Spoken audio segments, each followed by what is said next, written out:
Ambassador Rodriguez. Today we are going to be having this conversation with our revolutionaries from Cuba. As you know, honorable members, sometimes we do allow other countries through the representatives here in South Africa to come and engage with the Portfolio Committee. We have done that in the past with many other countries and will continue to do so. And as you remember, there has been always in the Portfolio Committee some divergent ideas in as far as the understanding why South Africa must continue to have a relationship, including financially, to contribute through the Africa Renaissance Fund to the livelihood of the Cubans. And if you remember, I did say it, I think it's sometimes last year, that I think at some point we need to have the department here of DERCO and the Cubans themselves so that we can settle this matter. You will also remember that in the debates in Parliament, this matter will always be raised against some of the legitimate challenges that are facing our people in South Africa, like water, schools, primary school nutrition issues. And there are some who argue that instead of us continuing to work with the Cubans through the Africa Renaissance Fund, rather those monies should be going towards problems of poverty, of inequality, and unemployment. That's basically what led to us saying, Ambassador Rodriguez, we would want Cuba one day to be here in the committee. It is historic, honorable members, that we have Cuba here today. Just before we get into substantive matters of the day, I'm going to check with the administrator whether we've got apologies. Administrator, acting. As you know, honorable members, Lubabalo is not here because he's still not well. He's ill. Over to you, Selina. Good morning, Chairperson. Good morning to Ambassador, and good morning to all the members of International Relations, and good morning to everybody in the meeting. Chairperson, I have the apologies. First apology is from the Minister, Lamula, and Deputy Minister, Muraka, and DG. They all attending SADC in Durban. And I also have the apology from the Deputy Minister Botes. He is in Cuba attending official duties. I also have the apology from Honorable Kumbaka attending CPA conference in Malawi. Honorable Douglas is here. Honorable Musa is attending Chief Whip meeting, but he will come later. Also have the apology from Rev Michel. He is not here. I thank you, Chair. Thanks very much, Selina.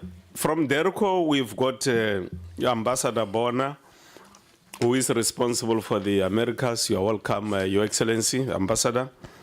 We also have from the department the Ambassador, Deputy Ambassador Designate. I was elevating you.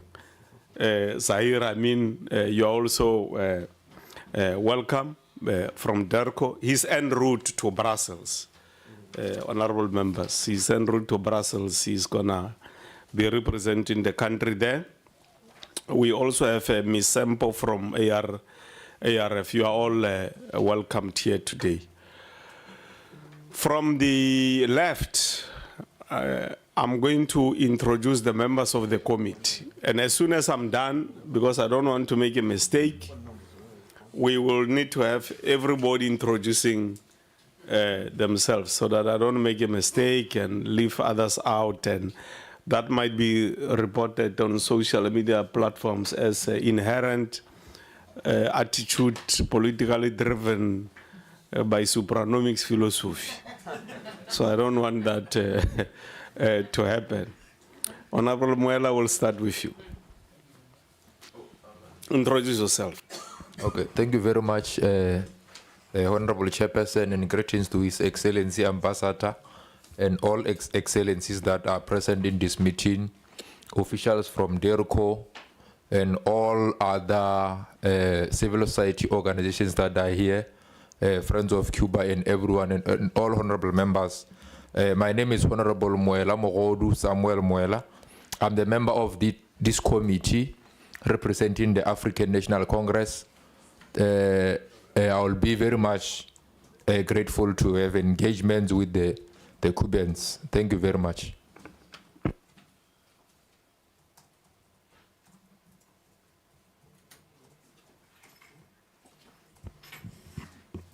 May I proceed, Chair? My name is Ronalda Nalumango. Let me just first start by greeting His Excellency, the Ambassador Rodriguez of Cuba, and all other excellencies that were mentioned by our esteemed chairperson, all members of DERCO, as well as all honorable members that are present today. I am again, and I'm placing emphasis on again, because it's not our first engagement with the Ambassador of Cuba. Looking forward to have fruitful deliberations today. Thank you.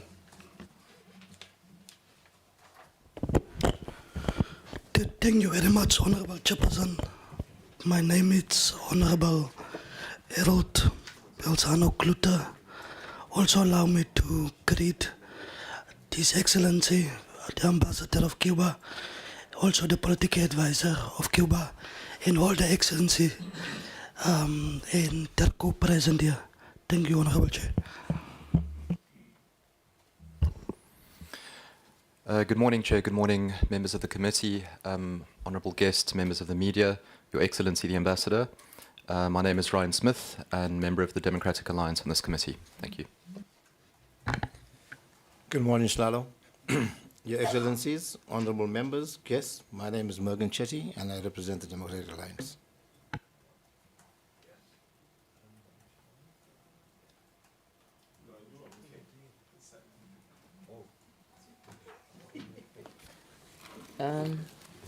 Morning, Your Excellency Ambassador Rodriguez and all the other excellencies in the room. Good morning, Chairperson. My name is Dr. Khanyisile Litchfield Shabalala. I'm representing Umkhonto Wesizwe in this committee, and it is good to have you in the room. Good morning, Ambassador, Your Excellency Rodriguez, chairpersons, and as well as our ambassador and deputy ambassador and from DERCO, and all my fellow colleagues. My name is Honorable Wesley Douglas, and I'm a representative of Umkhonto Wesizwe on the IR committee. Thank you. Thank you, Chairperson. Good morning, Ambassador. Good morning to all honorable members and excellencies. My name is Ngobile Mhlongo. I represent the Economic Freedom Fighters, and I'm the head of international relations of the EFF. Thank you. Thank you very much. We'll start from the back here, left, going that way, up to here. I'm Yusuf Chikta. I'm from the Palestine Solidarity Campaign. Thank you for inviting me. Good morning, all. It's Martin Jensen from the Palestine Solidarity Campaign. Thanks. Morning, Chair. Morning, Ambassador. Morning, honorable members. My name is Jeremiah Tainsma. I am the convener of the ANC in the Western Cape. Good morning, everybody. Melvin de Bruin, COSATU Provincial Secretary. Good morning, Chairperson, Ambassador, and everyone present. My name is Mutlatsi Tsubane, the Provincial Chairperson of COSATU.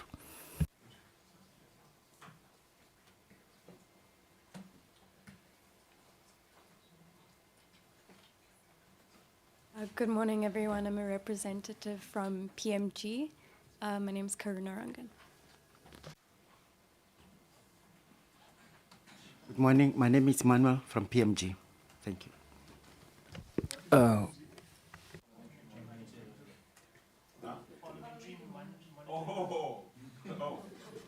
Parliamentary monitoring group. Okay. I'll tell you a story, not today, which happened in a Mafikeng High Court 2 years ago about the parliamentary monitoring group. Okay. Good morning, Chairperson, Your Excellencies. Jason Felix from Media 24.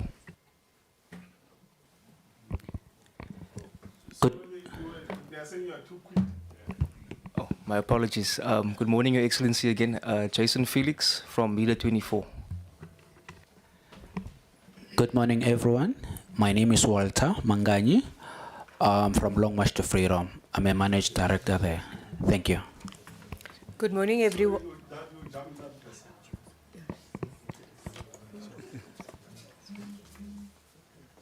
Good morning, everybody. My name is Andisa Makanda, Executive Secretary to the Chairperson of the committee. Thank you. Good morning, everyone. My name is Akida Isaacs, a focus member. Thank you. Yeah, good morning to everybody. My name is Thomas Grapper, and I am here with Focus. Thank you. Good morning, everybody. I'm Ansaf Mohammed. I'm a representative of the Friends of Cuba Society Focus. Good morning, everyone. My name is Lutfi Omar, and I'm from the Salt River Heritage Society. Good morning, everyone. My name is Yola Khokhwana. I am a member of the Cuban Doctors for South Africa. Thank you. Honorable Chair, His Excellencies, honorable members, friends and comrades, I go by the name of Mtanjiswa Bengeza. I'm from the Cuban Doctors for South Africa. Good morning, everyone. Honorable Chair, Your Excellency, Honorable Chair. I'm Anele Chambu. I'm the chairperson of Cuban Doctors for South Africa, which is a humanitarian organization created by Cuban-trained doctors. Thank you. Good morning to the chairperson and to the honorable members in the House. I'm Christopher Solomons. I'm from Robben Island Museum.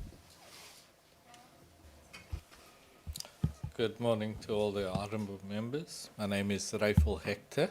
I'm from Robben Island Museum.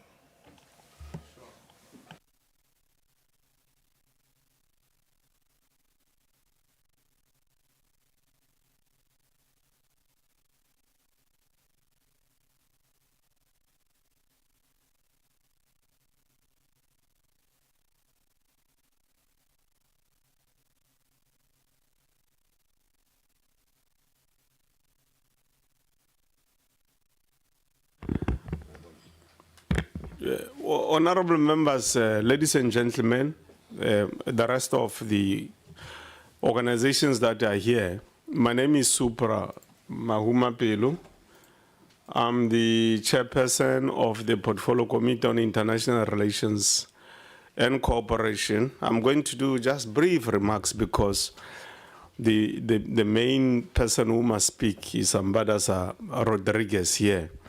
One disclaimer I need to make is that Ambassador, 20 years ago, it's exactly 20 years ago, it was in 2006 when I was still the ANC provincial secretary in the province called Northwest, we undertook a revolutionary journey to Cuba.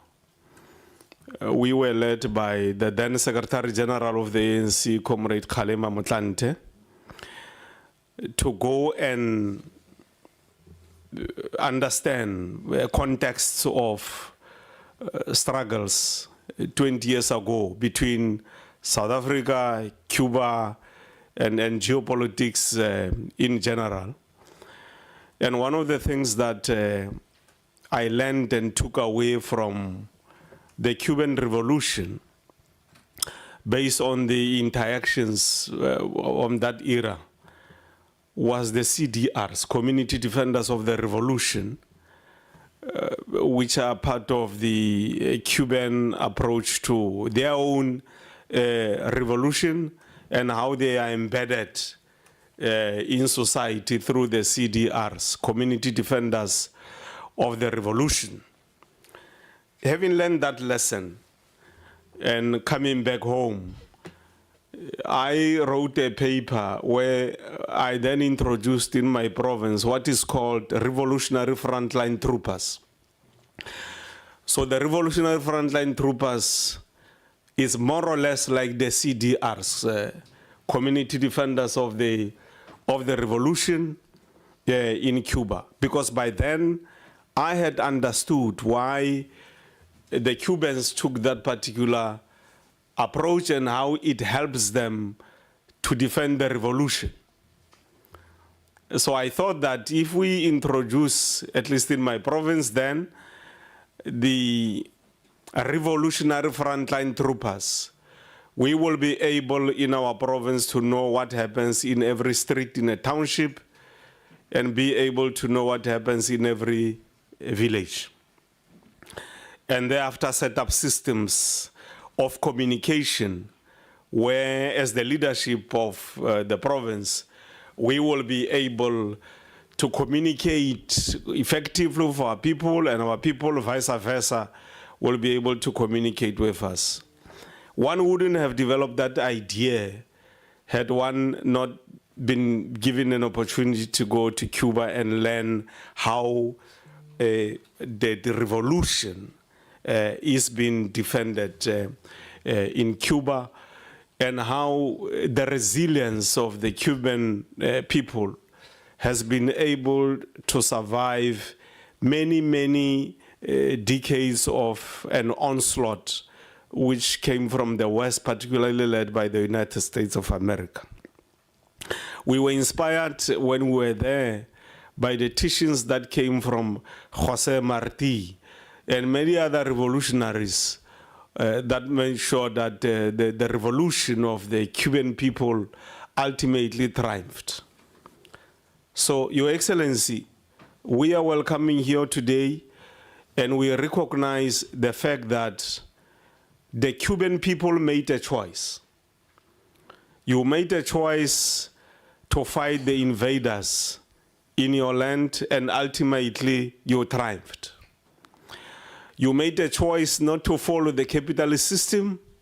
You made a choice to follow the socialist system, which today in Cuba, when you look at it, your life expectancy is one of the highest in the world, which is at almost 8 years. It's because of that system. Because of this system that you chose, today as we speak, literacy in Cuba is at 99.5%, which means that the system you chose, the system you pursued, and the system you practice and embed among your people, there's critical evidence to demonstrate that it is successful. But no matter the good that came from the system you chose, you continue to face an onslaught. And that onslaught, as I said earlier on, when we were in Cuba, we were told that generally the onslaught from the US is referred to as the Yankees, the onslaught from the Yankees. That onslaught continues until today. And it has gotten worse. This is despite empirical evidence, which is a consequence of the choice you made to follow the socialist system. So the capitalist system is basically anti what you have made as a choice in ideological terms, and it can be demonstrated. South Africa is one of the beneficiaries of the choices you made. President Nelson Mandela and President Fidel Castro reached an agreement, I think it's around 1996, where there was an agreement between South Africa that there will be exchange programs. One of the exchange programs will be in the health sector, generally. So we have benefited as South Africa. Today we have got many doctors in our country who are from the periphery of South Africa. Those who are from deep rural areas where they had never hoped that one day they will be able to be educated to become doctors and therefore also contribute to the life expectancy increase here in South Africa. So we are beneficiaries, not only of the agreement between Cuba and South Africa through President Nelson Mandela and President Fidel Castro, but we are also beneficiaries of the triumph of your own revolution. When the people of South Africa pursued their own struggle here against apartheid and colonialism, you did not say you are only looking at your own struggle, but you said we will make a contribution, militarily and otherwise, so that the struggle of the people of South Africa against colonialism and apartheid can succeed. Somehow it succeeded in 1994 when we got two freedoms. We got the freedom for all of us to vote and choose the government of our choice.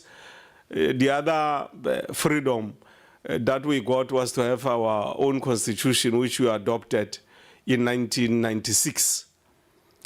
Today, as the current generation in this country, we still face an enormous challenge of owning the means of production of this country, the economy.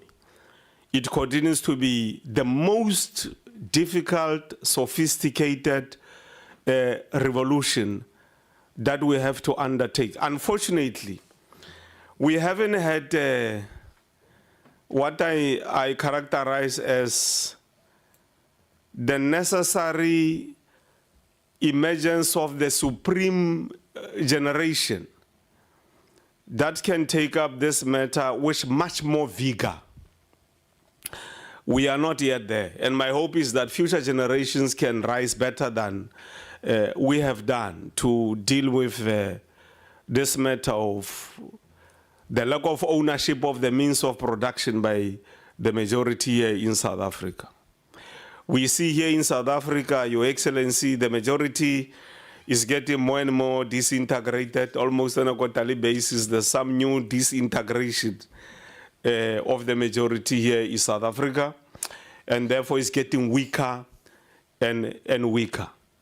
So Swart Gevaar, which was conceptualized many years ago as a necessary evil which had to be fought and to be defeated, the apartheid system came up with a Swart Gevaar, which meant that the unity of black people is something that you had to make sure that we defeat. So we can conclude that so far it's quite clear that we are limping as the majority in this country. Like I said earlier, we continue to disintegrate as the majority. And I always say to people that yes, South Africa belongs to all who live in it, black and white, and we are building a non-racial society in line with the Constitution of the Republic. But the reality is that as a society here in South Africa, one of the things we will have to embrace, and we can't change it because it's objective reality, is the fact that the Africans are a majority. And they should be taking charge of all aspects of life in South Africa, not at the exclusion of other races, but Africans being at the helm and total control of all aspects of life, and the rest of those people who are here in South Africa subjecting themselves to the authority and the leadership of the majority. As I said, unfortunately, that majority is getting more and more disintegrated, is limping, is getting more and more weaker. We are fighting against one another. There's no synergy among ourselves as the majority. So your struggle and your resolve to be part of the South Africa struggle and other countries here in the African continent we must assure you that as long as you are still on this planet, some of us will continue to strive to make sure that one day in this country, the majority unites. One day in this country, the majority must be in charge of all the affairs, particularly the economy of this country. Because when you look at poverty here in South Africa, it has got color. Poverty in South Africa has got color. It's not non-racial. Yes, we want to build a non-racial society, but poverty has got color. Is designed. It did not fall from heaven. It's by design that you've got us as black people, as Africans, still embedded in deep poverty. Even when you look at statistics that were released yesterday by States SA, it confirms the obvious that we know. So as you continue to be part of our revolution here in South Africa, continue to engage us on when are we going to unite as the majority without taking away the right of people to form and belong to their own political parties. But belonging to different political parties doesn't mean that you cannot unite, because you can still belong to different political parties, but work together as the majority. Then the majority must pull everybody along so that they can feel that they are still part of this country. Unfortunately, the minority is ruling over the majority in this country. So, 20 years ago when I was in Cuba, one must say we were inspired. But I want to request you, Your Excellency, 20 years ago when we were there, it was around midnight, and we were about to prepare to leave Cuba. There was a Kumbi that came, and we were told that we must get into the Kumbi urgently. We are going somewhere. We were not told where we are going. And because in Cuba you take orders, you don't ask questions like here. People have got many rights to ask questions. I'm not saying you are a dictatorship, but you have a society that listens. We got into the Kumbi. We were taken to a building, and 10 minutes later, President Fidel Castro arrived. He said whatever he said for 2 hours, 30 minutes. There were pictures that were taken there, and we were told that we'll get them the day El Comandante is no more. So I'm just requesting you that if we can get our pictures, Your Excellency, that it's 20 years ago. I'm sure we can get them now. As you know, the Cuban revolutionaries are very strict. So one of the tokens that you can do for us, those who were there, some of those who were with us then have passed on. They are no more. So we will deliver the pictures to their families. But it was an honor, really, in our lifetime to have met with President Fidel Castro, and we were inspired by the commitment of the people of Cuba to fight the Western onslaught. Today you face one of the most and hardest onslaughts coming from the capitalist system. You are not alone. The people in Palestine are facing the onslaught from the same perpetrators. The people in Western Sahara are facing the onslaught from the same perpetrators.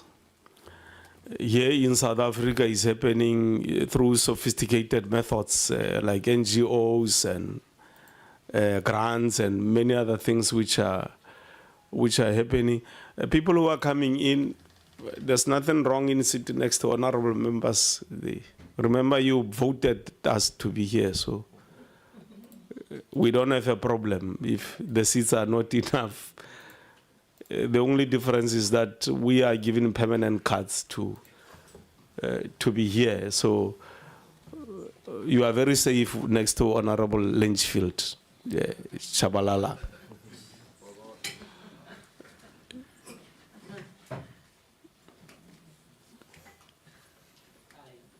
and you are welcome. As you take your seats, if you can just introduce yourselves. You can ask with the sister next to you, Honorable Lynchfield. You can press the mic for her. Good morning, everyone. I'm Toira Hofmeester, and I represent Power Generation Foundation.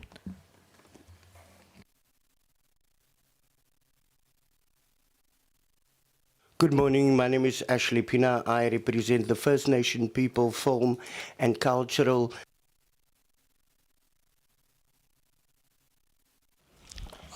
Good morning, everyone, and Honorable. I'm Ko Her from Korea. Nice to meet you, all of you. Which Korea? You probably think North, but I'm from South.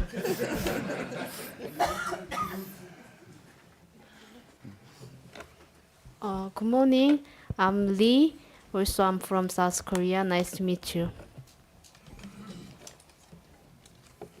Hi everyone, I'm Shanae. I'm representing People's Film and Events Company. Thank you. Good morning, everyone.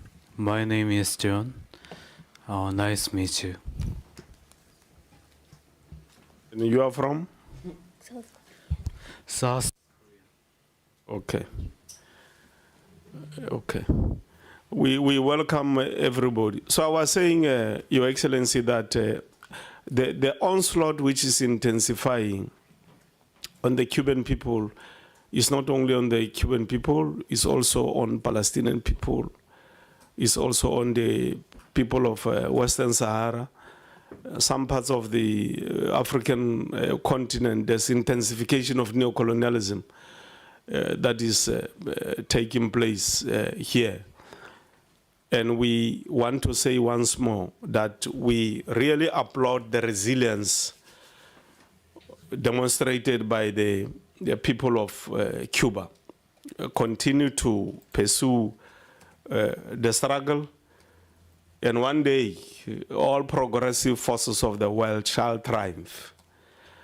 We will emerge against these onslaughts which are unleashed on those who pursue revolutions across the world. It doesn't matter the decades or centuries it will take, but one day it will happen. So victory is certain. We welcome everybody. There are other 4 people at the back there. I see one of my leaders has also arrived. We will just ask them to introduce themselves. I used to be deployed here in the Western Cape as an ANC National Executive Committee member, so there was a chairperson, the chair. So can you introduce yourselves, those who arrived at the back there? Good morning, Chair and honorable members and guests. My name is Justin Dialindi. I am from the ANC. Morning, Chair, and members of Parliament, and everybody in the room. I'm Vuiso Chalisiso from the ANC in the province. Good morning, Chair, and everyone in the room. This is Andile Nganega, Provincial Deputy Chairperson of COSATU. Thanks. Thank you very much. Comrade JJ, once a chair, always a chair. Let me just close by quoting Jose Marti. And he says, one revolution is still necessary. The one that will not end with the rules of its leader. It will be the revolution against revolutions, the uprising of all peoples and individuals who will become soldiers for once, so that neither they nor anyone else will ever have to be a soldier again. Close quote. This is Jose Marti. In summary, he is saying that the masses of our people will continue to engage in the revolution, and one day the revolution shall triumph globally. Over to you, Ambassador Rodriguez, and you are welcome. No, thank you very much, Chair. For us, it's a real pleasure to be here today. just to acknowledge, of course, yourself for heading this, for us, very important meeting, dialogue, exchange, conversation among what we consider friends, because that's what Cuba and South Africa are. Honorable members of the Portfolio Committee on International Relations, all present here, thank you very much for allowing us your time. Ambassador Bona and DIRCO colleagues, always a pleasure to have you on these discussions with Cuba. Members of the provincial political organizations present, thank you very much. Our dear friends from Focus, who are always accompanying us everywhere we go and are very forwarding in their solidarity with Cuba. Our brothers in struggle from the Solidarity with Palestine, thank you very much. Brothers and sisters, doctors graduated in Cuba, it's always to have a pleasure to have our country people with us today. Thank you very much for being here. So it's a deep honor and deep emotion for me to accept this invitation to take part in this event, in this exchange, which brings us together on such significant days that we are living today and tomorrow. As we approach the 13th of August of 2026, a date in which Cuba and in many parts of the world there is an ongoing commemoration of the centenary of the birth of Comandante in Jefe Fidel Castro. We hope that this event will serve as a lasting tribute to this tireless freedom fighter who changed the destiny of our homeland and left an indelible mark on the history of Africa as well, and most particularly on that of South Africa. I would like to thank the South African Parliament and its Portfolio Committee of International Relations, DIRCO, and other organizers who made this encounter possible, a dialogue that will allow us to remember, reflect, and above all, reaffirm the determination to continue with our bilateral relations. I address you here today in a spirit of remembrance, historical truth, political commitment, and gratitude to a nation that, like our own, knows the price of freedom and the value of solidarity. But also to charter a way forward, tailor-made to the actual constraints and limitations due to ongoing political pressures all around the world that can satisfy in the end the will of the people of Cuba and South Africa. Relations between our two countries are not built on a short-term interest or economic convenience. These ties of our own countries were forged through genuine solidarity and sacrifice and have since been strengthened through mutually beneficial multi-sectoral cooperation. To truly understand the depth of this bond, we must look back at the historical context of the national liberation struggle in Southern Africa during the 70s and 80s, when the apartheid regime in South Africa, with explicit support of the US and various Western powers, intended to extend its dominance over the southern region of Africa. When in 1975, South African troops invaded Angola to prevent the newly established independent government to assume power, Cuba received a request for assistance by the leaders of the MPLA, the Popular Movement, and firmly decided that we should unequivocally answer that call to support our African brothers and sisters. 381,482 Cuban volunteers came to Africa to defend the sovereignty of Angola and stop the advancement of the South African forces. Of those, more than 2,400 died in the battlefields of Africa. Under the guidance and wisdom of Fidel himself, we did not surrender. We did not hesitate. We risked everything, even our own safety and security. At one point of the battles, sending most of our aviation assets to Africa and significantly debilitating our strategic defensive positions in Cuba in a time when the Ronald Reagan administration in the United States was particularly aggressive towards my country. Cuba's involvement had an enormous psychological and political impact on the apartheid system back then, as it suffered numerous defeats in the battlefields under the strategic advance of an organized African army backed and supported by Cuban volunteers with the assistance of Soviet advisors and military equipment. But this was no match for a South African regime that was also defeated in the end by failing principles and a gross violation of basic human rights. As we all know, the decisive moment, the turning point, as Mandela called it, came in the late months of 1987 and the beginning of 1988, with the historical Battle of Cuito-Cuanavale in southern Angola. There, Cuban forces fighting side by side with the MPLA fighters, the Mkoto-Wizizwe of the ANC, and the SWAPO fighters from Namibia, dealt a final blow to the South African army, one from which it could never recover. Ultimately, as Nelson Mandela said in Cuba in 1991, he said, and I quote, "Cuba's military involvement, without Cuba's military involvement, he would not be free. Cuba's contribution was paramount for the long-fought and hard-earned liberation, independence, and democracy of South Africa." And here I would like to point out that these events, spanning roughly 16 years, set the foundation for the future of the bilateral relations between our two countries. It underscored that Cuba's presence in Africa was not based on geopolitical interests, not based on an economic interest, but on principles of solidarity, humanity, and the need for the Cuban people to selflessly contribute to eliminate one of the most horrific and immoral policies ever implemented.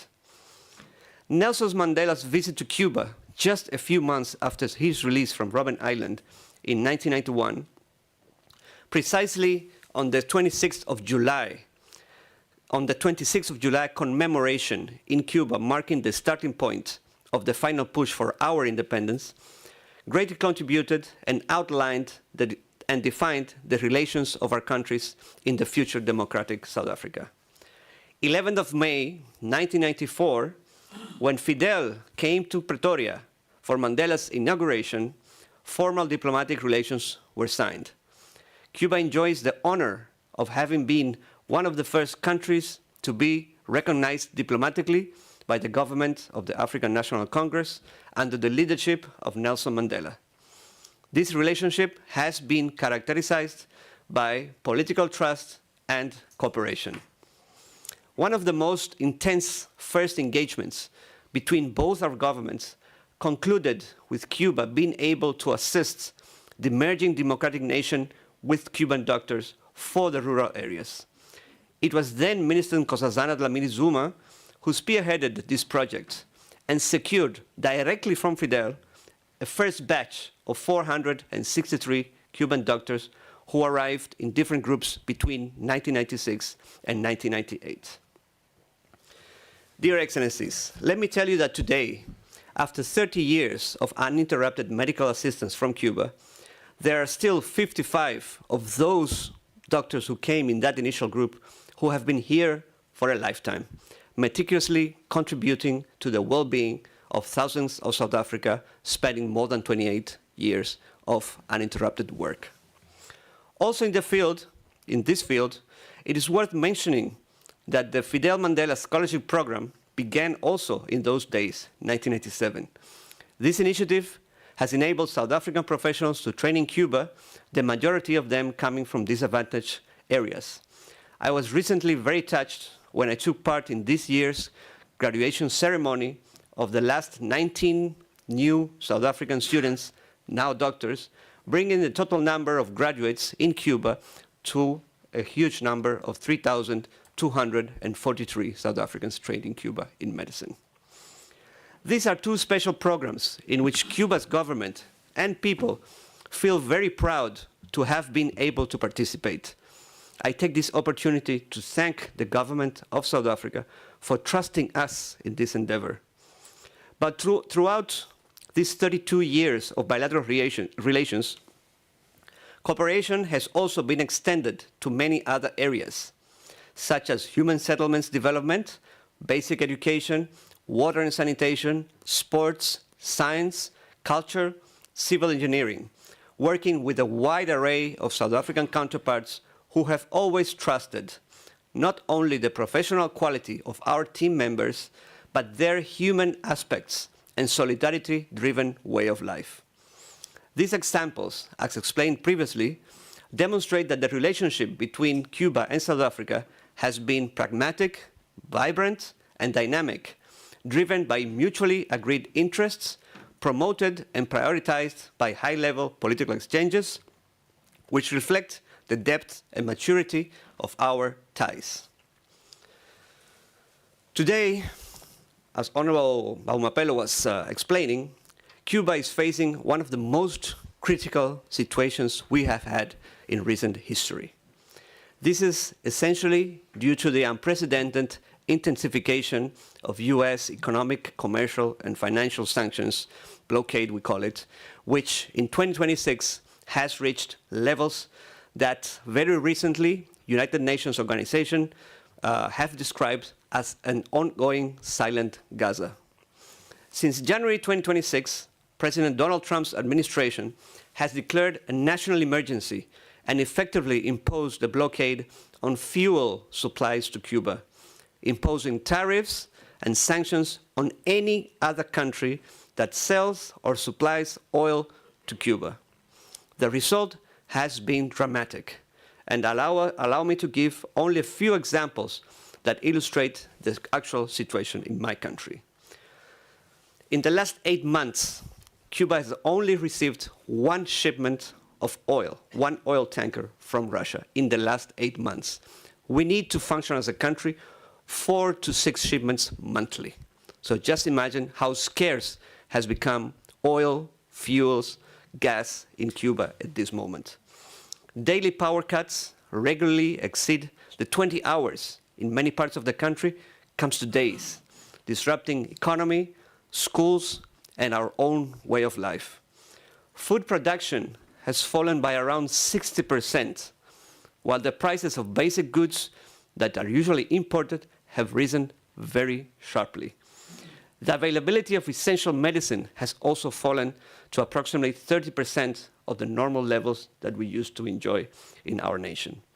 Historically, and up to 2020, Cuba's infant mortality rate was amongst the lowest in the world, only compared to first and most important nations in the world. In the last year alone, it has more than doubled. This means that newborn babies are dying as a direct result of the blockade, which prevents access to the appropriate treatments, equipment, and medical devices needed to take care of them.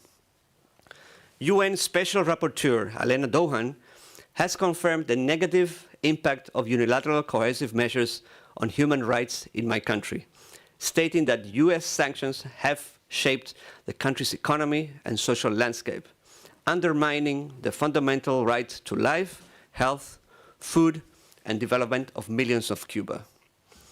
In this context, Cuba appeals for international solidarity. It is not merely rhetorical.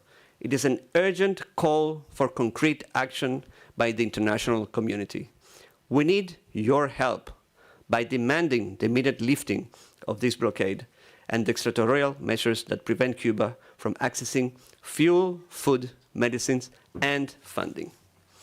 South Africa's voice and action are particularly important. Its historic consistency in defending justice, its leadership in the Global South, and its own experience in the struggle against oppressive systems give this country a unique moral authority to denounce the blockade and mobilize regional and international support. In this regard, I wish to express on behalf of the people and the government of Cuba our deepest gratitude to South Africa for its constant expressions of solidarity, for its support at the United Nations, and for its defense of Cuba's right to develop its own social model. This year, 2026, Cuba and South Africa celebrated 32 years of diplomatic relations. Last May, the Cuban embassy was hosted was happy to host a modest commemoration of this anniversary, graciously attended by the South African Deputy Minister of International Relations and Cooperation, Alvin Boutes, and the whole of the DIRCO team that attend to Cuba. In this gathering, DM Boutes emphasized the desire to maintain and strengthen the historic ties between our two nations.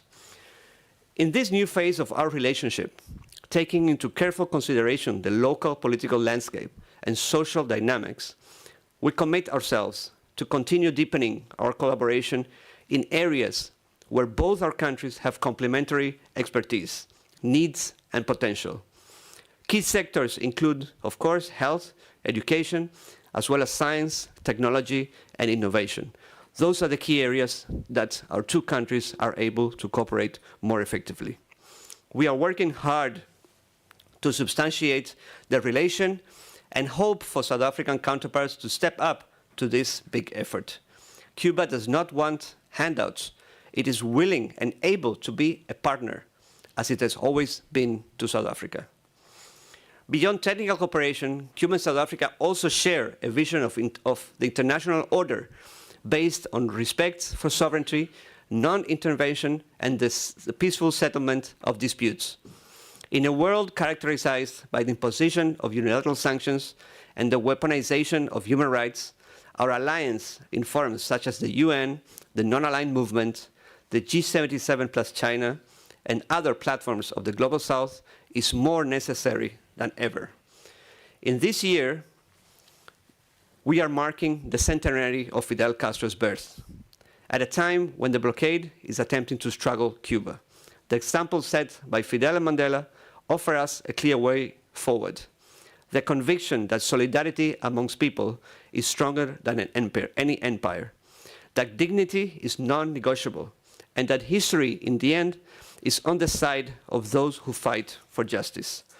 Today is the time to act with courage and principle in the face of threats and intervention.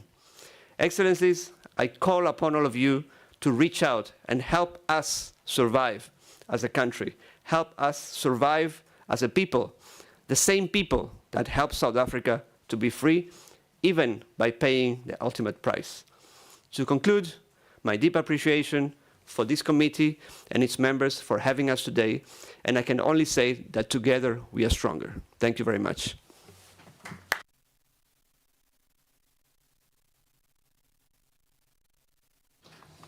Thanks very much, Your Excellency, Comrade Rodriguez. We are now at a stage where we are going to allow members to engage with the presentation, but I think I must just fiddle with the protocol just a little bit and allow our guests who are here, if they want to ask a question or make a comment, they can do that. And then we will have members, as they engage with the input, also responding to the questions and the comments. We will also have Comrade Ambassador doing the same. We will then allow the department, DIRCO, to also come in. And I will really, DIRCO, like you to get into the historical context of the ARF and why South Africa will not abandon the ARF, because it is law. It's not something that we pick from trees. It's policy which has been passed here, so that we can lay this matter of the ARF to rest. Where some people still say we're wasting money, we should be building clinics. Not that clinics are not important. So that we can deal with that matter. So that by the time we leave here today, all those who still hold the idea that the ARF is unnecessary, maybe they would have been convinced that it is necessary because we are internationalists and our struggle was never, never, never in isolation, as Comrade Rodriguez has explained. So there are some who want us, now that we are in democracy, to forget completely and erase our memories, that there are lives that were lost here, blood was shed in the African continent. There are families that donated their own children to come and engage in a struggle here in South Africa, and they lost their lives. And today we are told, no, just forget about them.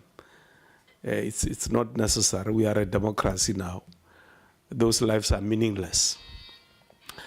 When they themselves, in the quest to make sure that colonialism and apartheid triumphs, they had friends internationally who were helping them to intensify the apartheid system. And today that friendship is in economic terms. They are still keeping it. That friendship is very powerful, it's very strong through globalization and this powerful movement and control of global capital. And they are saying to us, no, you must abandon your friends. But we will keep our friends through economic ties, private accumulation of capital, and so on. So we are elected to confront the truth, so we need to confront that truth, that it can be that in humanity there are some who sacrifice, including supreme sacrifices, and later you are told that you must jettison them and abandon them and not worry at all about them. What's happening, Your Excellency, in Cuba now, especially to the children, it's genocide. Actually, it's genocidal. And maybe in addition to the genocide perspective of Israel, we might have to come closer to this one, because it's genocidal to deny children medication. And as a result, they die as a consequence of decision made by some human beings who think they are powerful elsewhere. So we'll start on the left. If our guest, there's anyone who wants to say anything or ask a question, feel free. You are welcome. This parliament is a consequence of our own struggle. Yes. Right? So it belongs to the people. So you are at home when you are here. We are here because of those sacrifices. Those who want to speak can raise their hands, then I'll give you numbers. Then you will introduce yourself as you speak. Number 1, number 2, number 3, number 4, and number 5. Then we end there, then we go there. If you can also keep it a little bit shorter without leaving out the essence of what you want to say. Thank you. Over to you, number 1. Thank you, Chair. It's Martin from the PSC. Cuba's survival and a thriving Cuba will be a huge victory for humanity and a defeat for US imperialism that's terrorizing the world. So in view of that, I suppose my question is, what is our government doing to ensure the survival of Cuba and its people? And then also, very importantly, the BRICS countries, which together make up quite a formidable force, politically and economically. What is it that they are doing or prepared to do to ensure Cuba's survival and a victory against imperialism? And I say this in the context of the US becoming increasingly desperate under the Donald Trump regime to show its own people some sort of political victory. And Cuba is viewed as a kind of a soft target, an easy target, to the extent that, Marco Rubio is now preparing some conspiracy to convince the US population that Cuba is plotting against the US. So I'm raising this because the context is desperate on the one hand, on the part of the Cuban people, but on the other hand, there's a desperation on the part of US imperialism to ensure that it has a victory against Cuba, given what's happening globally with Iran, etc., etc. So the situation is dire, and which is why I'm asking what is our government and BRICS doing to support the Cubans? Thank you. Thank you, Chair. Jeremiah Tainsma from the ANC. I think it would be incorrect for me to just keep quiet when we talk about Cuba. As Ambassador has correctly said, that our freedom is linked to the sacrifice of Cubans. The blood of Cubans have nourished our tree of freedom. Therefore, we can't then turn our back just because some people feel that it's time for us now to change direction. And the worst part of it all, Chair, is that it's the same people who are telling us we must now forget about what Cuba has done for us and is still doing, who are sending their sons to go and fight on the side of Israel against Palestine. So we can't then be part of hypocrisy.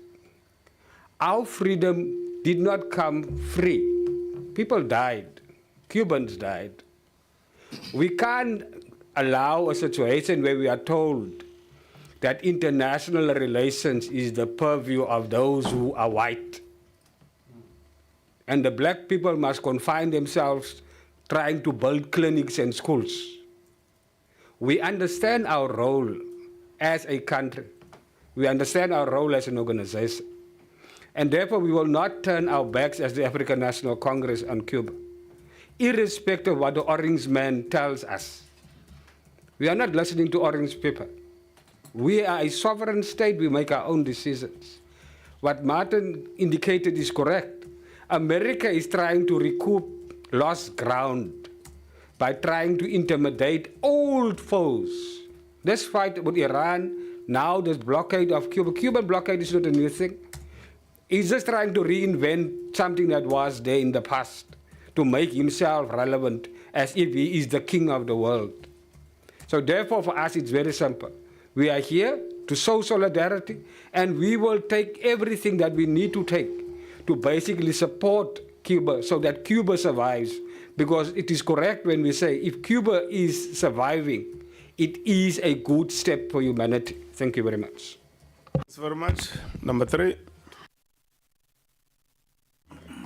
Yeah, thanks, Chairperson. And let me first welcome the input by the Ambassador.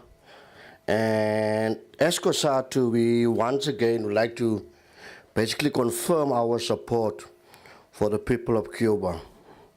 Reintroduce yourself, comrades. My name is Melvin De Bruin, Provincial Secretary of COSATU in the Western Cape. And what is so sad is that you still find organizations and political parties that turn a blind eye on the atrocities that is happening in Cuba. It's so sad that certain political parties don't see the inhumane conditions those people are subjected to. Babies are dying because there's not sufficient of enough medication. And as COSATU, we are saying that it's important that these parties that are still living in a world of their own must come to the fore and ask themselves, if I'm a human being, how can I keep quiet while innocent people are dying and kids are dying on a daily basis? So once again, Ambassador, you have our support, and we'll continue to put pressure on those barbaric countries that is killing the people of Cuba on a daily basis through the sanctions and embargoes. Thank you. Thanks very much. Number 4. No, thanks, Chair. My name is Mutlatsi Tsubane, the Provincial Chairperson of COSATU in the Western Cape. Chair, I have a few things to raise.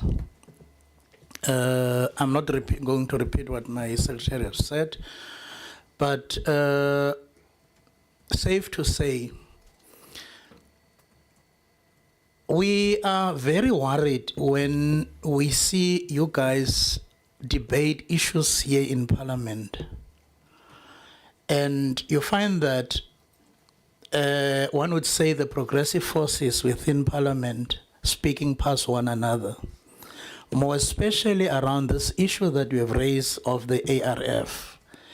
I don't know why can't there be a common view around that as progressive forces within Parliament and deal with that thing once and for all. The other thing, Chair, is you are correct to say the majority of the people who are supposed to be united are divided. We are divided, and we can even see it here in Parliament also. Those progressive forces who are supposed to be united in Parliament in terms of what is really concerning the majority of the African people, you are divided on a number of issues, but one would understand that it's because of the perspective that those organizations are bringing to the table. But Chair, lastly, you have made mention of what you have witnessed in Cuba in terms of how the Cubans are defending the revolution in Cuba. And but I did not hear you saying this is what we have done. Those who went there, when we came back and we introduced this, and this is how that has assisted us, more especially from the province where you are coming from, because at that time we were still premier in the Northwest. Can you please tell us as to how far did you go with the things? Thanks, Chairperson. Number 5. Okay, let's go that side. Any hand there in the middle? Sure. That's number 1. Any other hand in the middle at the back? That's the only one here. Then we'll come to the right, my right. Good morning. My name is Carla Bernardo. I'm from the Friends of Cuba Society. Just to say a thank you to both DIRCO and the Portfolio Committee, and then the South Africans in the room who continue to remember and honor Cuba's contribution to South Africa, to our freedom, to our healthcare system, and particularly because it's becoming increasingly difficult for you to do so, and far less profitable to choose the side of justice over genocide. But just to say that despite what media may show, traditional media may show, despite what those in decision-making positions may say, the people are on your side, and to refashion the words of the undefeated commandant, history will not absolve those who choose the side of the genocide.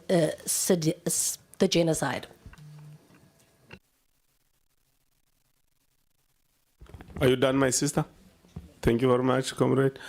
We'll now go to the right. The side, we'll give you numbers starting from here.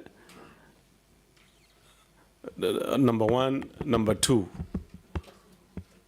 Number 3 there, the corner, and then you'll be number 4, the First Nation. Yeah, so we're 4 speakers this side. Then we come to honorable members. Thank you again, Chair. Untitled Chapter from Doctors for South Africa, which I said is a humanitarian organization that's created by the Cuban trained doctors of South Africa. The first thing we want to say is thank you to all our leaders, to the Cuban government. I know leading a nation is a thankless job, but as the children from the poor, who are now doctors for the poor, we first want to say a revolutionary thank you to all of you. Now, as you said, Chair, Cuba produced one of the best healthcare systems. The primary healthcare system of Cuba is held all over the world. We have the blueprint, we have the secrets that the Cuban people shared with us on the ground. We know how they implemented it, we know how it succeeded. Through Doctors for South Africa, we want to bring all that knowledge and transform the Nelson Mandela Fidel Castro program from being a medical school or school-based program to being a community-based movement. We're going to do that through Doctors for South Africa. And I think when we talk about supporting Cuba, this is an opportunity to help, to bring in the Cuban government to help us through oversight and assistance in implementing this initiative for the benefit of South Africans. We cannot be quiet as Cuban-trained doctors because when we get to Cuba, we were received with open arms by Cuban families. We know their names, we know their voices, we know the pains, we know why they cry, we know why they laugh. We played with them, we grew with them. Before we left Cuba, we even hosted weddings. They've grown so much that now they got married, and we were there celebrating with them. To us, Cuba is family. So it hurt us deeply when we see what is happening right now. And therefore, we want to make this call that together, let's increase our voices against this embargo, against the sanctions. They must stop because innocent lives are being lost. So as the Cuban-trained doctors of South Africa, we stand here in solidarity with you, Your Excellency. We stand in solidarity with the Cuban people.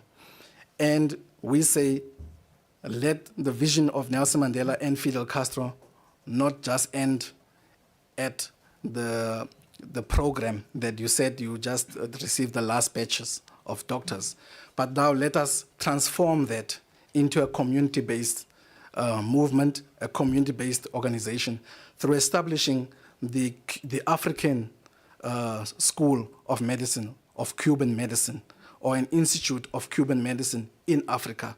And we have that fund that we can redirect some of it into ensuring such initiatives that benefit not only Cuba, but benefit the people on the ground. And that is the dream of Fidel Castro, that is the dream of Nelson Mandela. So we are here to say, let us continue the fight, let us continue to be united, and let us not be distracted by the voices that try to divide us, and let us make sure that the vision of Fidel Castro doesn't die out. Till victory always. I thank you. Thank you very much. Number 2. Thank you, Chair.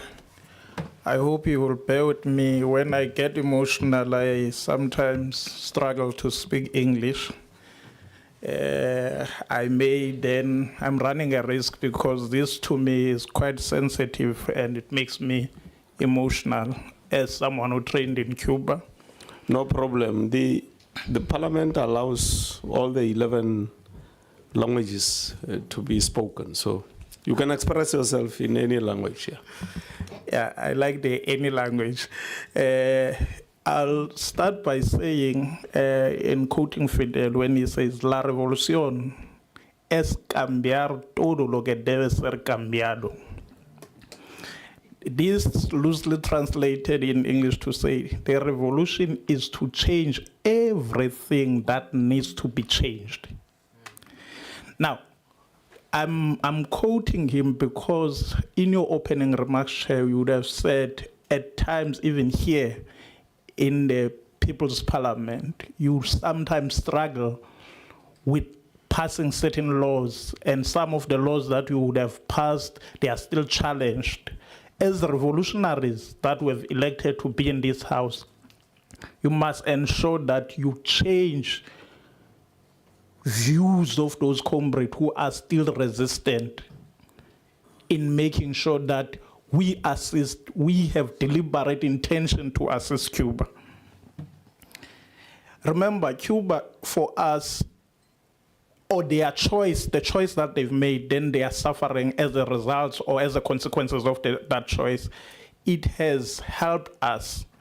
For the first time in this country, we have a crisis, but a good crisis of unemployed doctors. It is because of that program.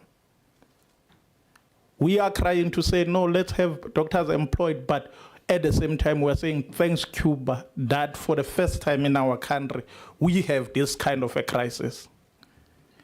And that crisis, it is helping our communities. We are benefiting, direct beneficiation of the Cuban Revolution. It's us. Not as people who studied in Cuba who are getting paid for doing their job, but the poor communities who are now having doctors. And I agree with you, Chair, to say perhaps this committee must pursue this, your last remarks, to say what is happening currently in Cuba is genocide. I agree with that. And if it can be concretized and then you have a program of action in challenging that. Remember, we don't have weapons. We may not be having powers to attack those who are attacking Cuba, but let's try other avenues where we can then show our solidarity with Cuba. I was in Cuba about 2-3 years ago. For the first time, I've experienced what was told in stories as we're interacting with Cuban families during my stay there of this periodo especial. I've never imagined that what they were explaining in our lifetime, they can experience it again.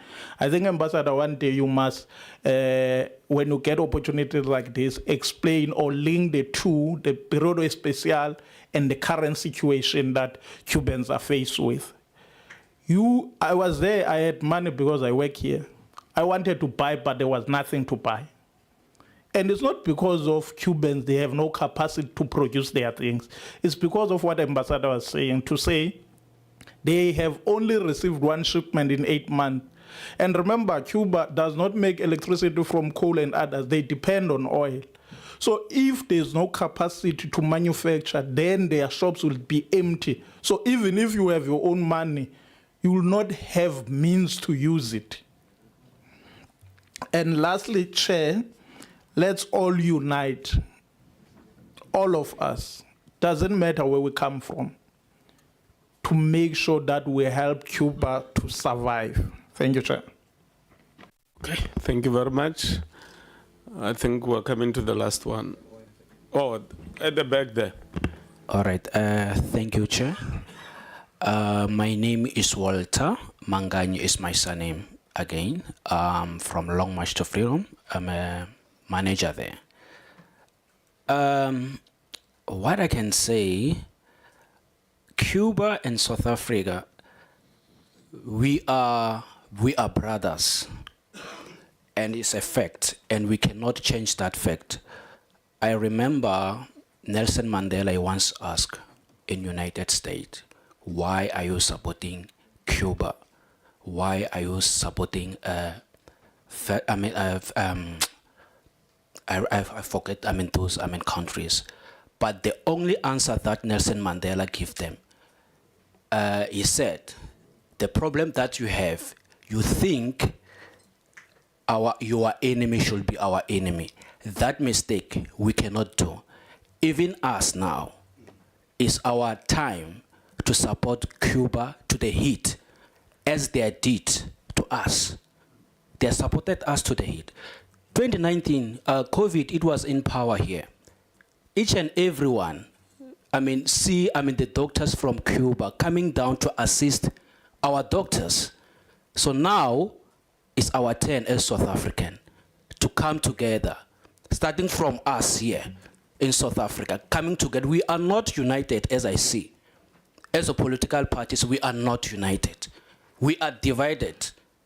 So we must come together. It's our time. And I thank Cuba, I thank this committee to be, happen today, so that I can raise what is inside of me. So Cuba, we don't have to fold hands as South African. South African political parties, let's unite. We have a lot of political parties here in South Africa, but we are not united. What is the reason of having a lot of political parties? What is the reason for that? Ni I love ku tirhela vanhu. Hi lava ku tirhela vanhu lava nga ku hluphekeni. But we are not doing that. Ko tala ku vulavuriwa hi vulavula swilo leswi nga riki na ndzima. Hi fane hi vulavula swilo leswi nga na ndzima. We must say something that we mean, and we follow it. I thank you. Thank you very much. Thank you very much, Ntate Bangai. Our last speaker from the people of the First Nation. To all the delegates in the room, I'd like to just greet all the members of Parliament, the international delegates, and the Honourable Your Excellency. My name is Ashley Pinar. I am a Khoisan leader in South Africa, and I represent the power generation and, as I said, our Khoisan organization as well. I want to say to Cuba that the past cannot be forgotten. I am a individual that was part of the 80s where we were fighting for our freedom in South Africa. I might look young, but I am 53 years old. I want to indicate to you that we know the relationship. I am aware of the relationship that we had at that time working with the ANC and Max Ozinski, everybody during 1994 when we experienced our first elections. I'd like to also recognize a comrade that I have been working with for a while, Mr. Malvin from Kusatu, and also the member that is responsible for having us here from MK, Honorable Member Wesley Douglas as well. I want to make mention that we are not, I know where we come from. I know what we've been through. I think what we need to get to a point to is to address what is needed. At the moment, Cuba is in need of support. Cuba is needing us to say, don't forget how we have built the relationship. I think if family never disputes how to support, family supports family. And that is how we view Cuba. I want to make mention that we'd like to build with Cuba. This is what we from the Khoisan community bring to the table. We'd like to build on what is already in place as far as youth development exchange programs that's between our youth of South Africa as well as Cuba. We also currently are working with South Korea. That is the delegates that are sitting in the room from IYF, the International Youth Foundation, and we are also working with New Zealand currently, where we as Power Generation has already established a youth movement in New Zealand as well. We would like to build on this relationship with Cuba as we build towards our ultimate goal, which I think should be the aim of all African countries in South Africa and all representatives throughout Africa, that we build towards a United States of Africa. I feel that this is the need that is extremely important from our point of view, from the Khoisan Nation point of view, that Africa needs to unite so that a united Africa can support Cuba on the international global stage. I want to continue by saying that we as a South African country also need to stand up and become vocal and publicly vocal. It doesn't actually add value if we constantly having talks behind closed doors, but people are not aware that this strong relationship exists. When it comes to international media, when it comes to CNN, Fox News, this is where our members of parliament, our government, our president should make their voices known and say, we are not ashamed to say that we stand with Cuba. And when the United States and Donald Trump, with these Mickey Mouse people, decides to view us, every time America says, hey, what is Cuba doing in South Africa? What is Cuba? And then it has an effect on us, because I watch our South African television and I see how we are represented on the international stage. And we see that it is not aggressive support.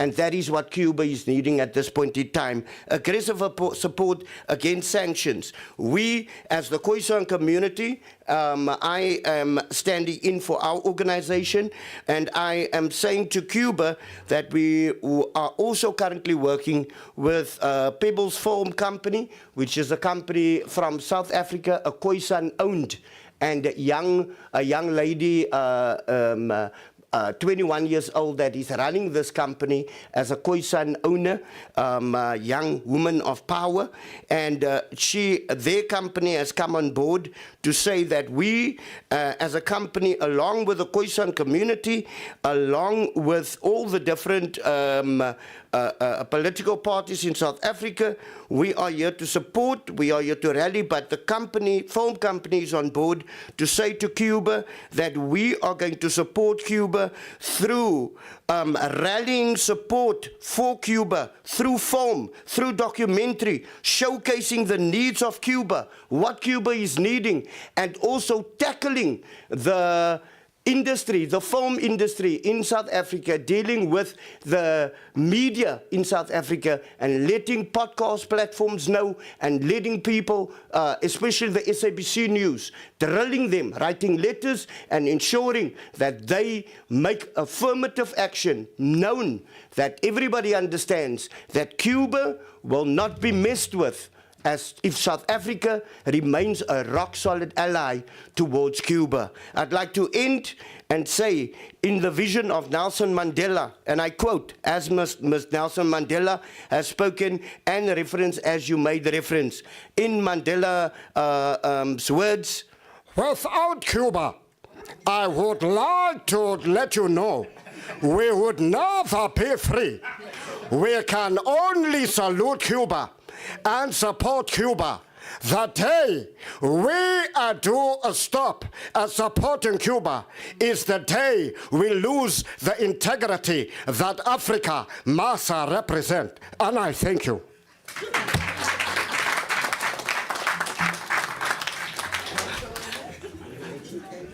I thank you.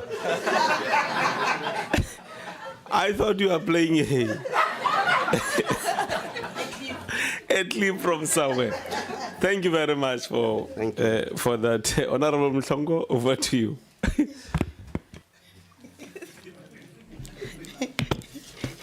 Thank you, Chair. Chair, just like you, I had to look even more. I attempted to take off my glasses, thought they were perhaps misleading me, and the phone was in hand, so I was convinced it's a clip until I saw that the lips were moving, and I realized that no, it's actually him. That really helped to break the ice. Chair, let's welcome the presentation and the remarks that you made on behalf of the committee, Chair, that were made by you, and also appreciate the remarks of the ambassador.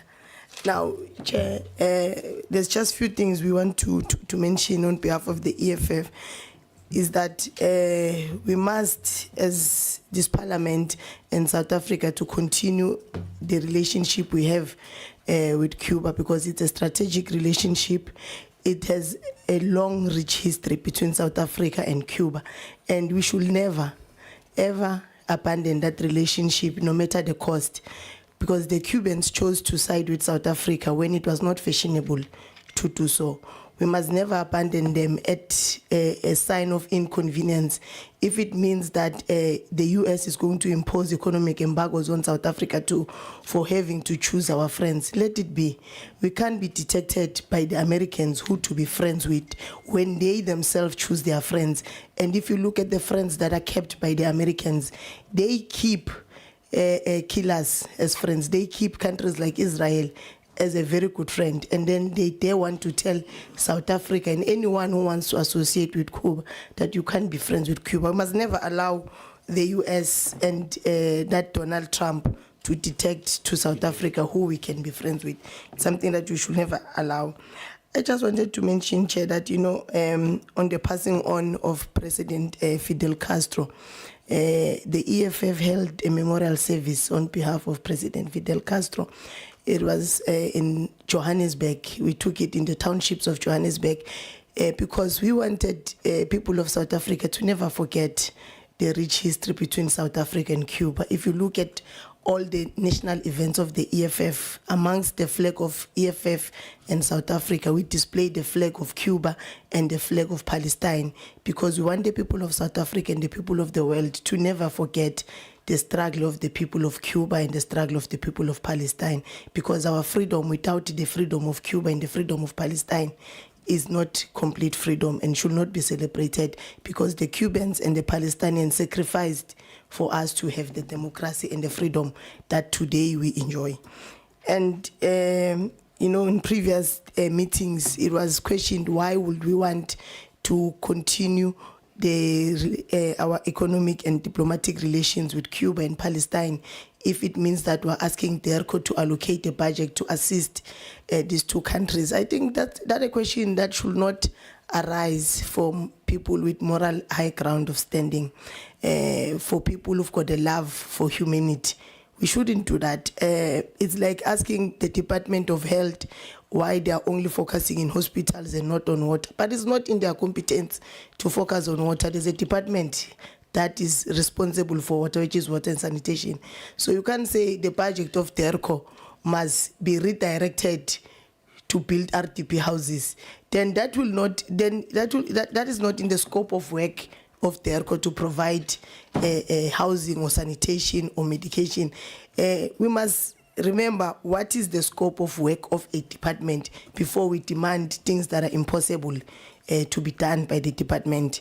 So we ought to tell DERCO that we support any initiative that seeks to advance the struggle of people of Cuba and Palestine. Now, you know, the EFF chair, we draw our inspiration from the revolutionary movements in Latin America, especially from Cuba, Venezuela, and Bolivia. We should encourage these countries that they ought to continue the struggle and continue to resist the US imperialism, because they've shown the rest of the world that it is possible to resist US imperialism. Look at the economic embargoes on Cuba. They are as old as humanity. And look at the struggle of the people of Palestine, as old as humanity. To this day, they are standing on their feet, continue to resist the US imperialism upon. And we must really say we are inspired by the people of Cuba to never give in to the lunatics of the US and to continue the fight.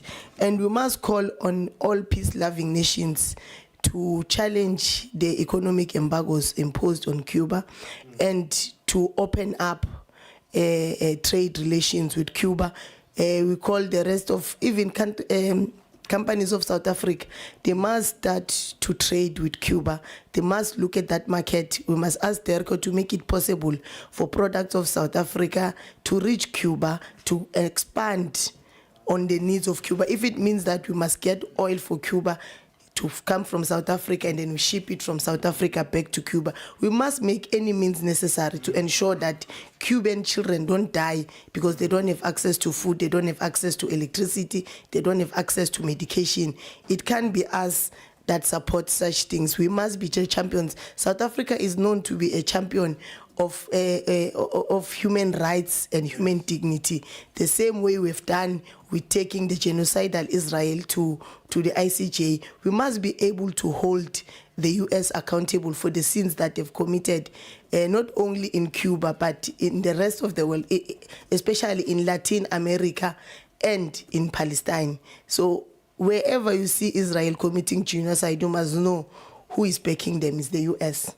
The backers of Israel is the US. Wherever there's any fights or instability in the rest of the world, at the center of it all is always the USA. So we must be able to challenge the economic embargoes imposed by the US. We must be able to speak in any international platform that we get a chair. We must ask our ministers to ask their counterparts in the global stage that they must start to open up economic trade relations with Cuba and ensure that Cuba, we must begin, in fact, all of us, we must begin to isolate the US. If they don't want or they don't have respect of international law, why do we continue to have diplomatic relations with a country that has no respect for international law? You know, students at university who are studying international relations, all along they've been played with or they've been fed lies because we thought there's international laws that must be respected. But the international laws are used against any other country by the US and Israel. International laws do not apply to the US and Israel. And it can't be business as usual that as countries when we meet, we don't call out the US and Israel for their genocidal acts and their economic sabotage that they've imposed on many nations to force people to hunger, to force people to submit under imperialism. So we must begin to relook at these international laws. In fact, we must lobby as many countries as we possibly can to transform the UN. The UN must be transformed, especially the Security Council. It serves no purpose, that Security Council. It serves only to protect the US and Israel and nobody else. You can be killed, you can be butchered. You must ask the people of Palestine. They can be killed anyhow. There will not be consequences for Israel. Why? Because the UN Security Council is not in business to protect anyone else, but the US and Israel. And international law does not apply to them. It applies to the rest of us. They are quick to jump and say, these ones, they are breaking international law. These ones, they are killing humanity, and accuse any nation of any kind of accusation but themselves. So we must begin to lobby countries that we need transformation of the UN Security Council. We need transformation of all international laws. They must be binding on all of us. We must be able to hold the US and Israel accountable for the atrocities that they've committed across the globe. So on behalf of the EFF, I want to say, Ambassador Rodriguez, we support Cuba. We are your friends.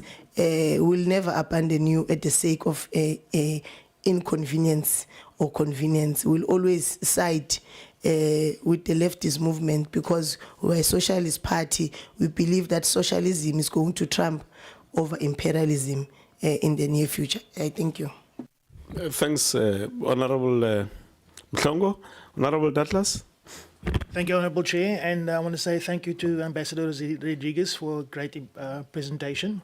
And let me begin by affirming that from our side as MKP, we want to say that we are great supporters of Cuba, that we stand by the Cuban people, especially during this dark time of this embargo and this attack by the West against Cuba and its people, and the genocide and unnecessary suffering of the Cuban people must be highlighted, and MK stands with you.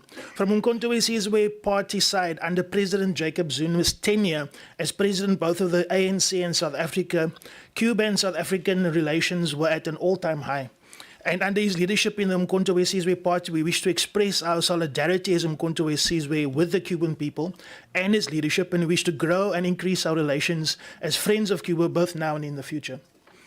President Zuma visited Cuba in 2010 and met both with President Raul Castro and President Fidel Castro, and he was awarded the Order of José Martí, Cuba's highest honor at the time, and the visit produced a visa waiver agreement for diplomatic and official passport holders and commitments to trade in humanitarian relations between South Africa and China.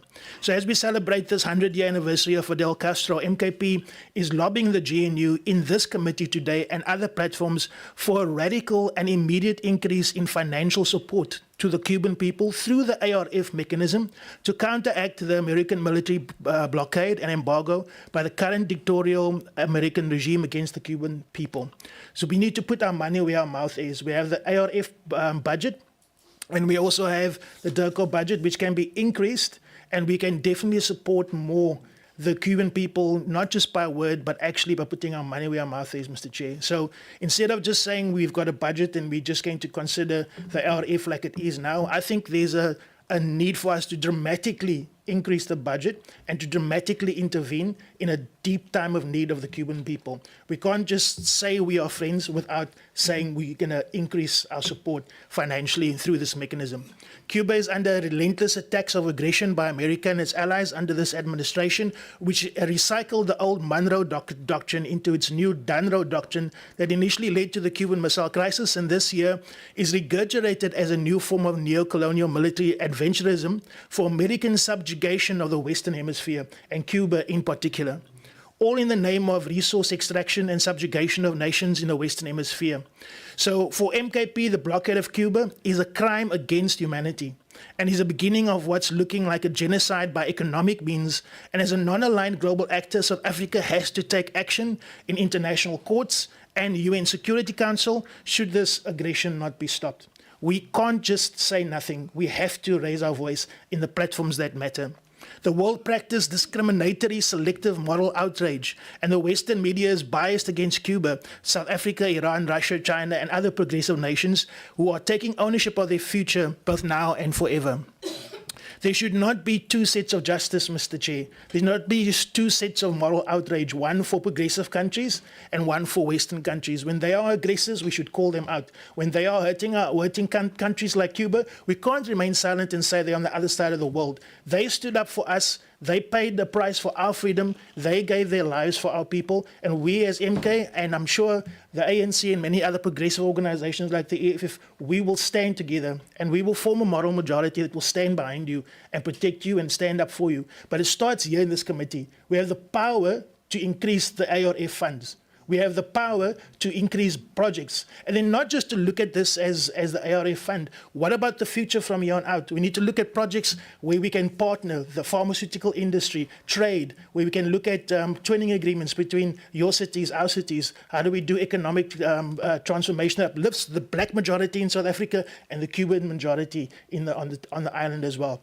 But we are in a situation of crisis. Cuba is in a situation of crisis, and when our friends are in crisis, we need to come to their aid, Mr. Chair. So from MK's point of view, we want to commit our support and say we will stand up with you, and we will stand up against those who oppress you. Just as much as they stand up against us, we will push back. Thank you. Thanks, Honorable Douglas. We will now go to Honorable Chetty. Anything? Chair, we have a representative from the DA who will give our point of view. Thank you. Thank you, Honorable Smith. Thank you, Chair. Sorry, let me just organize my things here.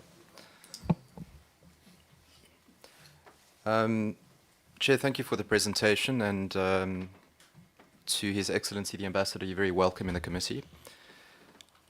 Chair, we know that the ANC and many other political parties have a warm relationship with Cuba, which we respect. But this is not a party political conference, this is Parliament of the Republic. So we are not elected, I certainly am not elected, to clap hands for Fidel Castro, to celebrate political allegiances. I respect that they exist, but I'm not elected to Parliament as the legislative arm of our democracy, of our government, to sit and celebrate this relationship. What I am elected to do is to quantify and look at the value that South Africa gets from its relationship with Cuba. And I think it's important for this committee to quantify that relationship accurately so that we can actually assess it and see if it is deserving of renewal, if it's something that's beneficial mutually or exclusively for the South African people, or if it is something that we should look at renegotiating. And I just want to start off by saying in February 2012, South Africa signed a 350 million rand economic aid and credit agreement to help Cuba recover from hurricane damage and to boost bilateral trade. As of 2024, South African exports to Cuba value $4.1 million, which is roughly around 600 million rand. And that in comparison to South Africa's total exports in the same year of around 194 billion rand. So as a percentage of total exports, South Africa's exports to Cuba makes up a mere 0.3%, which is negligible and doesn't necessarily bring any economic benefits to the Republic. Of the imports that we get from Cuba, which amounts to $2.1 million, almost all of it is tobacco products. So we really just rely on Cuba for cigarettes. And if you consider the fact that the 350 million rand economic aid and credit agreement that was granted in 2012 was meant to boost bilateral trade, this has not increased at all over the past decade.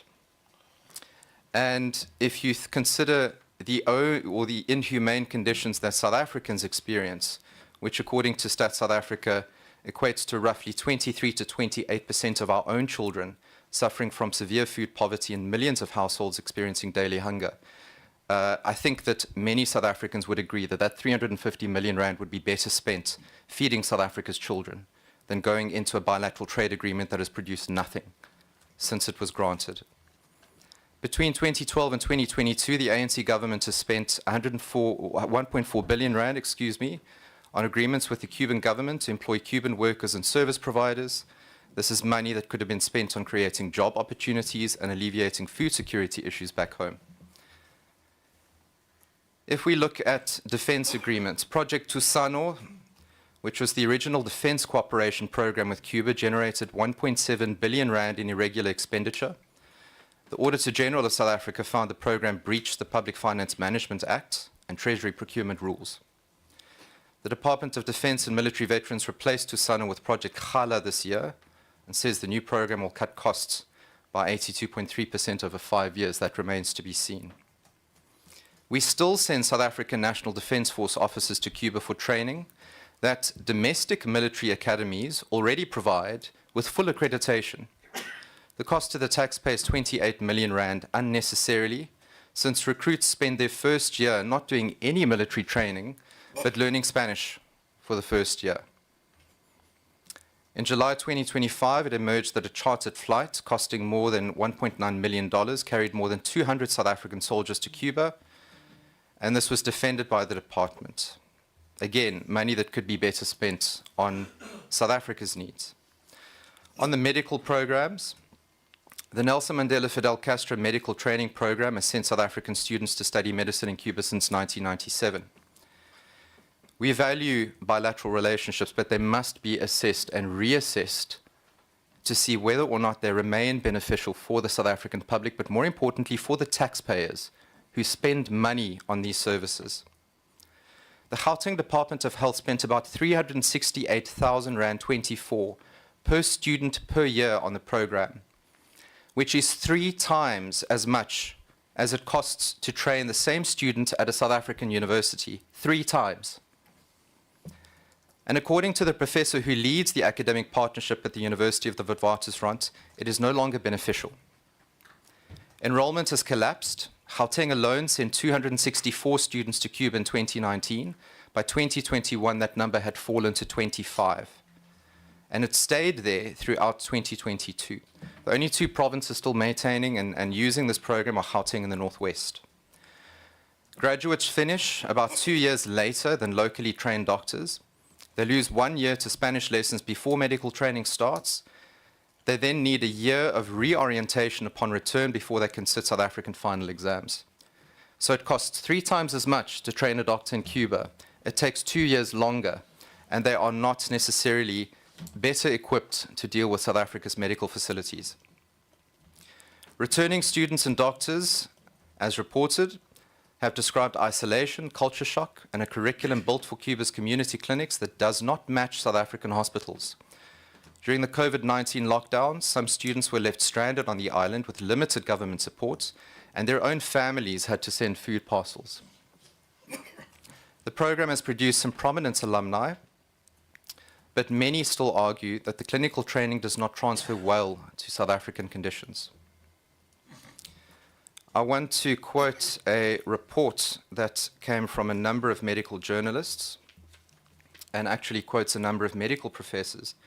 Professor Lionel Green Thompson, who's the Dean of the Faculty of Health Sciences at the University of Cape Town, has said that the medical exchange program is rooted in our nostalgic connection with Cuba and its role in our change as a country, but is now out of step with many of the healthcare settings and realities we face in South Africa.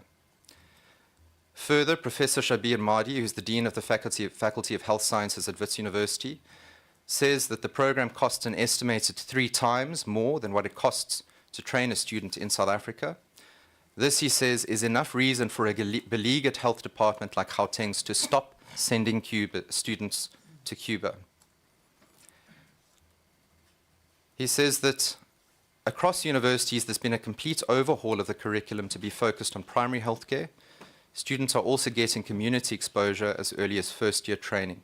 It is no longer necessary for us to send students to Cuba for this training. So, Chair, in summary, the bottom line we see here is that trade and investment ties are negligible between South Africa and Cuba. Despite hundreds of millions of rands in investments in a bilateral trade relationship, Cuba remains a negligible, no meaningful commercial partner for South Africa and shows no signs of becoming one. Defence cooperation has a track record of irregular spending and duplicates training South Africa's own institutions already offer. The medical training pipeline costs about 3 times the local alternative, takes 2 years longer to produce a qualified doctor, and is now shrinking as provinces lose interest and its own academic leadership questions its value. The relationship survives for political and historical reasons. The trade, investment, defence and healthcare data show little return for the South African taxpayer. And in the context of an over 33% unemployment rate, we have to ask ourselves what benefits are being reaped for the South African taxpayer from this relationship. So, Chair, that's my summary. And as I said, devoid of any party political rhetoric, I'm not here to discuss ideology. I'm not elected to clap hands. But I do want to comment on something that was made from the floor around why South Africa has so many political parties. Because we are a democracy, because we don't all agree, because we have this forum to sit and discuss differing views so that we can have a robust discussion about what is good for the people of South Africa. This is not a forum where we can rubber stamp mechanisms that force South African taxpayers to pay more money for programs and government departments that give them little in return. So that is what we are here to discuss, and that is what we as the DA would like to have tabled and discussed when it comes to this relationship going forward. If it is no longer beneficial for South Africa to have bilateral ties with Cuba, then we need to reassess that relationship. We have no problem with the ANC having, or any other political party, having an ideological relationship with Cuba, but it is not in South Africa's interest, clearly from the data, for this relationship to continue. Thank you, Chair. Thanks, Honorable Smith. Honorable Lynchfield, you unfortunately had to go out, and we took the honorable member in your absence. And if you have something to say, it's over to you now. Thank you, Chair. Thank you, Ambassador, for those remarks. And I also thank you, Chair, for your remarks. And thank you to the floor or the House that gave us a lot of input on this important matter. I think, Ambassador, the first thing I want to say is I was in Angola at the time when Cuba was in Angola. So, as Umkhonto weSizwe, our relationship with Cuba is really rooted in what we have seen Cuba do for this region. You did talk about Cuban involvement in saving the revolution in Angola. I think you didn't tell the House that the racist SANDF at the time was halted 200 kilometers from Luanda. Why would you invade a country for simply choosing a different socio-economic system from yours?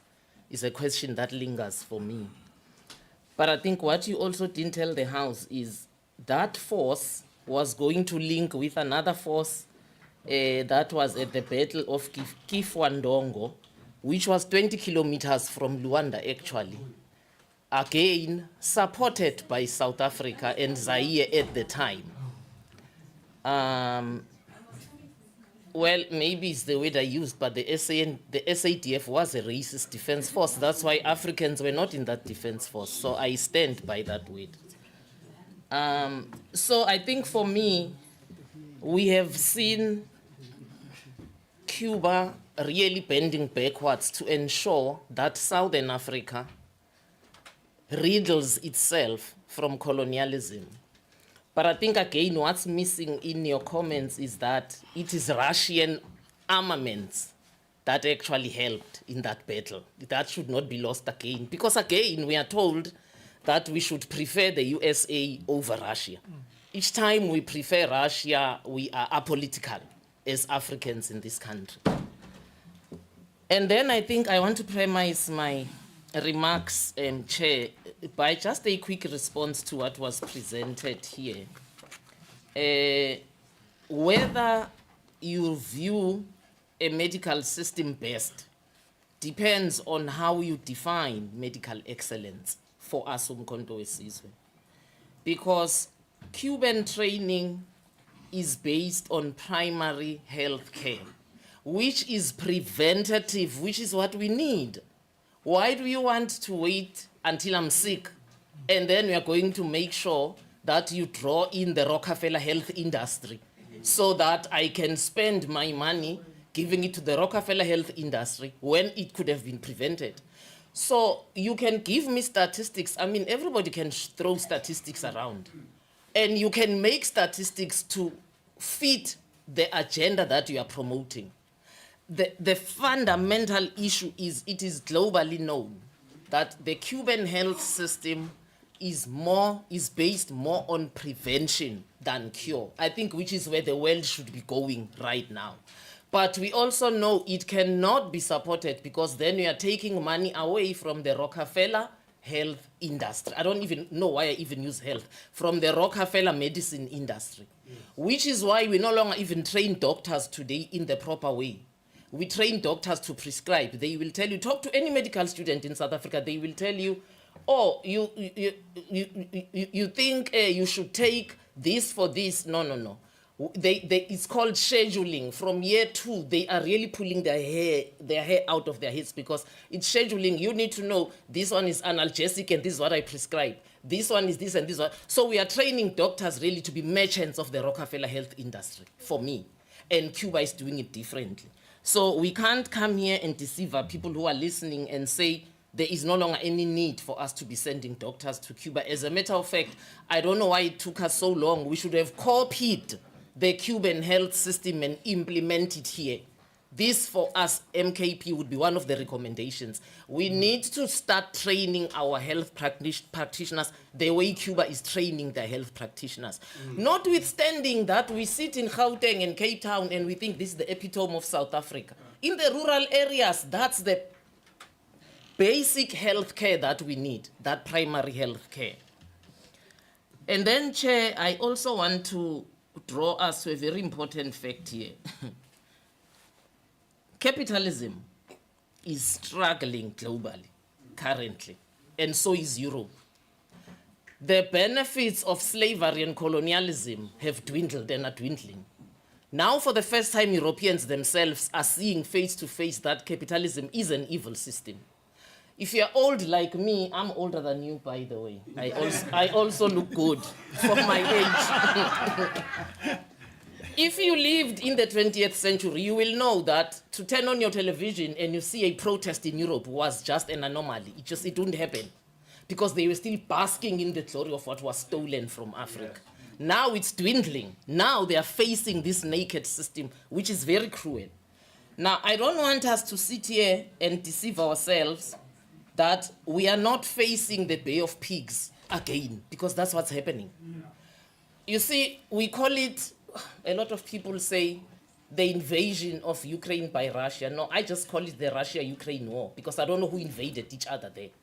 Because the same thing that the US did not want with USSR then to deploy its missiles in Cuba is the same thing they want to do now with Ukraine. They want to accept Ukraine into NATO so they can deploy at the border of Russia. Now, it's the Bay of Pigs all over again. So I just don't want us to lose that as we discuss Cuba. But also, we cannot take away the evil in the long-term planning of America and its allies. See, they are keeping USSR now engaged in Ukraine. They can't supply the oil that Cuba needs as much as they would want because they are fighting a war of defense at their border. And they are not fighting Ukraine, please. They are fighting the Western world because it is USSR and its allies, which is another thing we need to start correcting Africans. There is no US hegemony, there is Western hegemony because Trump is a madman. Europe knows, but don't worry, they still support Trump. If South Africa today were to say we are taking troops to Cuba and we are going to use 40% of our GDP to support Cuba, you will see who will jump first, the UK, France, all the people whose money is running around here to support the US. So it is Western hegemony. So I don't want us to lose that in our discussion also, Chair. Now, it says then for us in Umkhonto weSizwe, you cannot separate the struggle against colonialism from the struggle against capitalism, which is why we shall always face this problem for as long as we are choosing neoliberalism as a socio-economic system. And I think the Cubans are here as a proof. They will tell us better, they can give us a better lecture on that. That despite facing this bully, they've survived thus far, you know, limping, but they've survived. So for me, it says the progressive forces that are in this room, if we want to create a better world, we need to stop being mad people carrying leaking buckets and standing at the taps. We need to address the socio-economic system, which is the mother of all evils globally, and it's the mother of all evils in this country and in Cuba also. Therefore, for us, Chair, as the way forward, we want to ask South Africa to just throw your muscle in BRICS. You know, the Warsaw Pact died. We can't have NATO but have nothing to counter it. Now, me, I speak as a soldier. You can't have NATO but you don't have anything because the Warsaw Pact died. Now, I'm not sure where do we want to take BRICS, but South Africa, you can use your influence to mobilize in BRICS for the solidarity for Cuba. But also long term to ensure that BRICS in the end does become a military pact. We can't have a situation where America can go into any country and abduct a president and do as they like and decide who to install. We think it's Venezuela, tomorrow it's you, tomorrow it's me, tomorrow, I mean, it's the madness of the world in which we live. You can't have genocide in Israel and the world is just watching. It's because they know that after NATO, there is no other counter.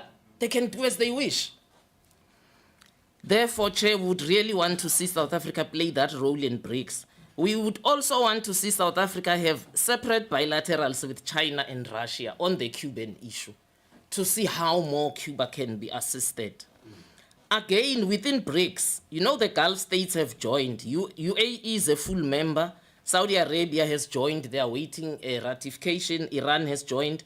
We also would want to see you engage the Gulf states. If oil is what Cuba needs desperately right now, you do have a BRICS member that produces oil. What can you do as South Africa to leverage on that relationship? There's also 3 countries in this continent that I love so much. Sometimes I will not repeat it outside the confines of this room. Sometimes it's hard for me to say, do I love South Africa as much as I love Burkina Faso, Mali, and Niger? Because of what they are doing, which I don't see us doing. They are taking a very strong anti-colonial, anti-neoliberal stance. And they are the only 3 countries thus far who have a defense pact, by the way. Ever since Ghana 1957, Africa's never had a defense pact that says if you attack them, you're attacking us. They are the only 3 countries that have a defense pact currently. So maybe engage them also, take us along, because we've been there. President Zuma's been there. And see what the Alliance of Sahel States, they call themselves IS in French, what they can do. You know, Ambassador Thomas Sankara's office, and I have been blessed to have been in his office, was a bare office. That is one president who really lived, he didn't live large at all. He used the military car, the photo is there. In his office, there was nothing mobile except a table, a telephone, and books. But the wall was lined by revolutionary messages. And Che Guevara and the Cuban Revolution was one of the messages on his wall. So I really do believe that we can mobilize the people of Burkina Faso to understand and see what is happening in Cuba. And I am sure between those 3 countries, we shall get a solidarity, because we need to take this message to the French world. That's the sad thing is in Africa we sit as English speaking, French speaking, Portuguese speaking. So I know in the English speaking countries, because of the role of Cuba in Southern Africa, it is known and we can follow the desperation that Cuba is going through. But we need to take that message to French speaking Africa, and they are the majority, for them to see and know what Cuba has done and why Cuba needs Africa at the moment.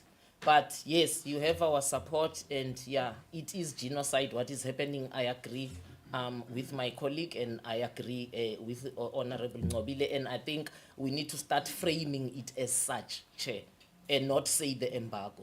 Thank you, Chair. Thanks, Honorable Lynchfield. Oh, okay, Honorable Mhlongo. Chair, it's a point of order I wanted to raise, but I did not want to disturb Honorable Litchfield. Chair, it's the behavior, we ought to note the behavior of the DA. They just spoke, immediately they are done speaking, they walk out. They don't want to sit and participate in a dialogue. They don't want to listen to inputs of other members or the responses that they will get. We must note that the DA comes here in this very important meeting. They trash down and speak ill of the friends of South Africans, people who supported us during apartheid. Apartheid that was spearheaded by their forefathers and their leaders, the likes of Tony Leon. And then when they are done speaking, they spoke a lot of garbage and then they left. They are not here to stomach our responses to their garbage that they were speaking. It must be noted, Chair, that it's unparliamentary, it's unacceptable. Next time, Chair, they must speak first and we lock the door. They must sit here so that they take the answers that we give to their rubbish that they were speaking here. Thank you. Okay, thanks, Honorable Mhlongo. I was going to come to this matter at the end, but I think the next committee meeting, there must be an item we must agree to have. It is that conduct of the DA.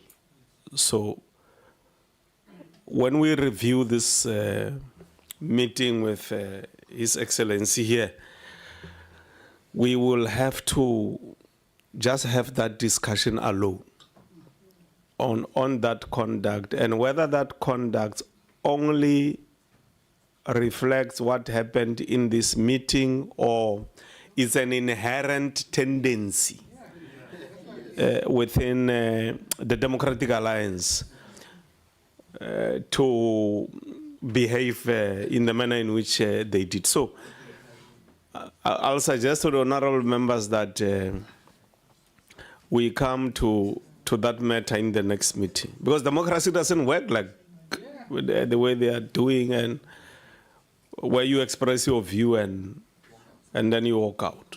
It's and you say the taxpayer is paying me for not to clap hands for Fidel, and I'm not here for ideology. When the time comes for you to be explained to what you leave. Yeah, but it's fine. We're meeting again as the committee, so those who will not be here, we will live stream it live, that discussion on this conduct of working out is going to happen. As long as I'm the chairperson of this committee, it's going to happen. I can assure you. Yes. Anything, Honorable Klute? You okay? Honorable Nolumango, anything? Yes, thank you, Chair. Let me first start by welcoming all the presentations. And this is the Portfolio Committee on International Relations. And here we are able to resolve on matters. So we must take decisions as this committee. Chair, so I would like your summary at the end to reflect some of the proposals that are made by honorable members. Now, Honorable Smith, I think, is a coward.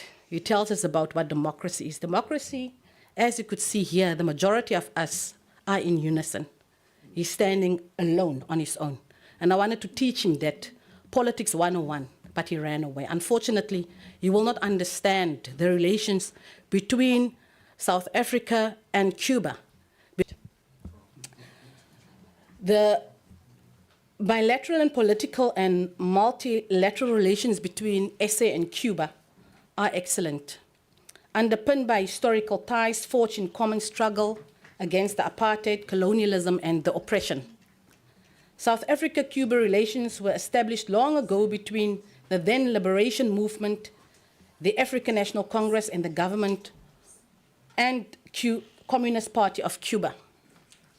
So after 1994, Cuba was one of the first to offer material and human resources support to South Africa.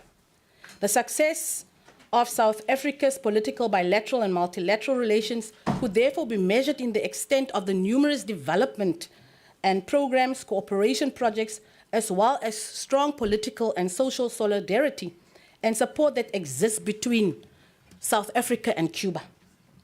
It is thus critical that these relations be supported in whatever way possible, especially because South Africa's population still benefits from the SA-Cuban relations. And just recently, we had an oversight in our missions in the Americas, and our mission in Havana was one of them. And we have then gotten first-hand information from the mission in terms of what is happening in Cuba currently.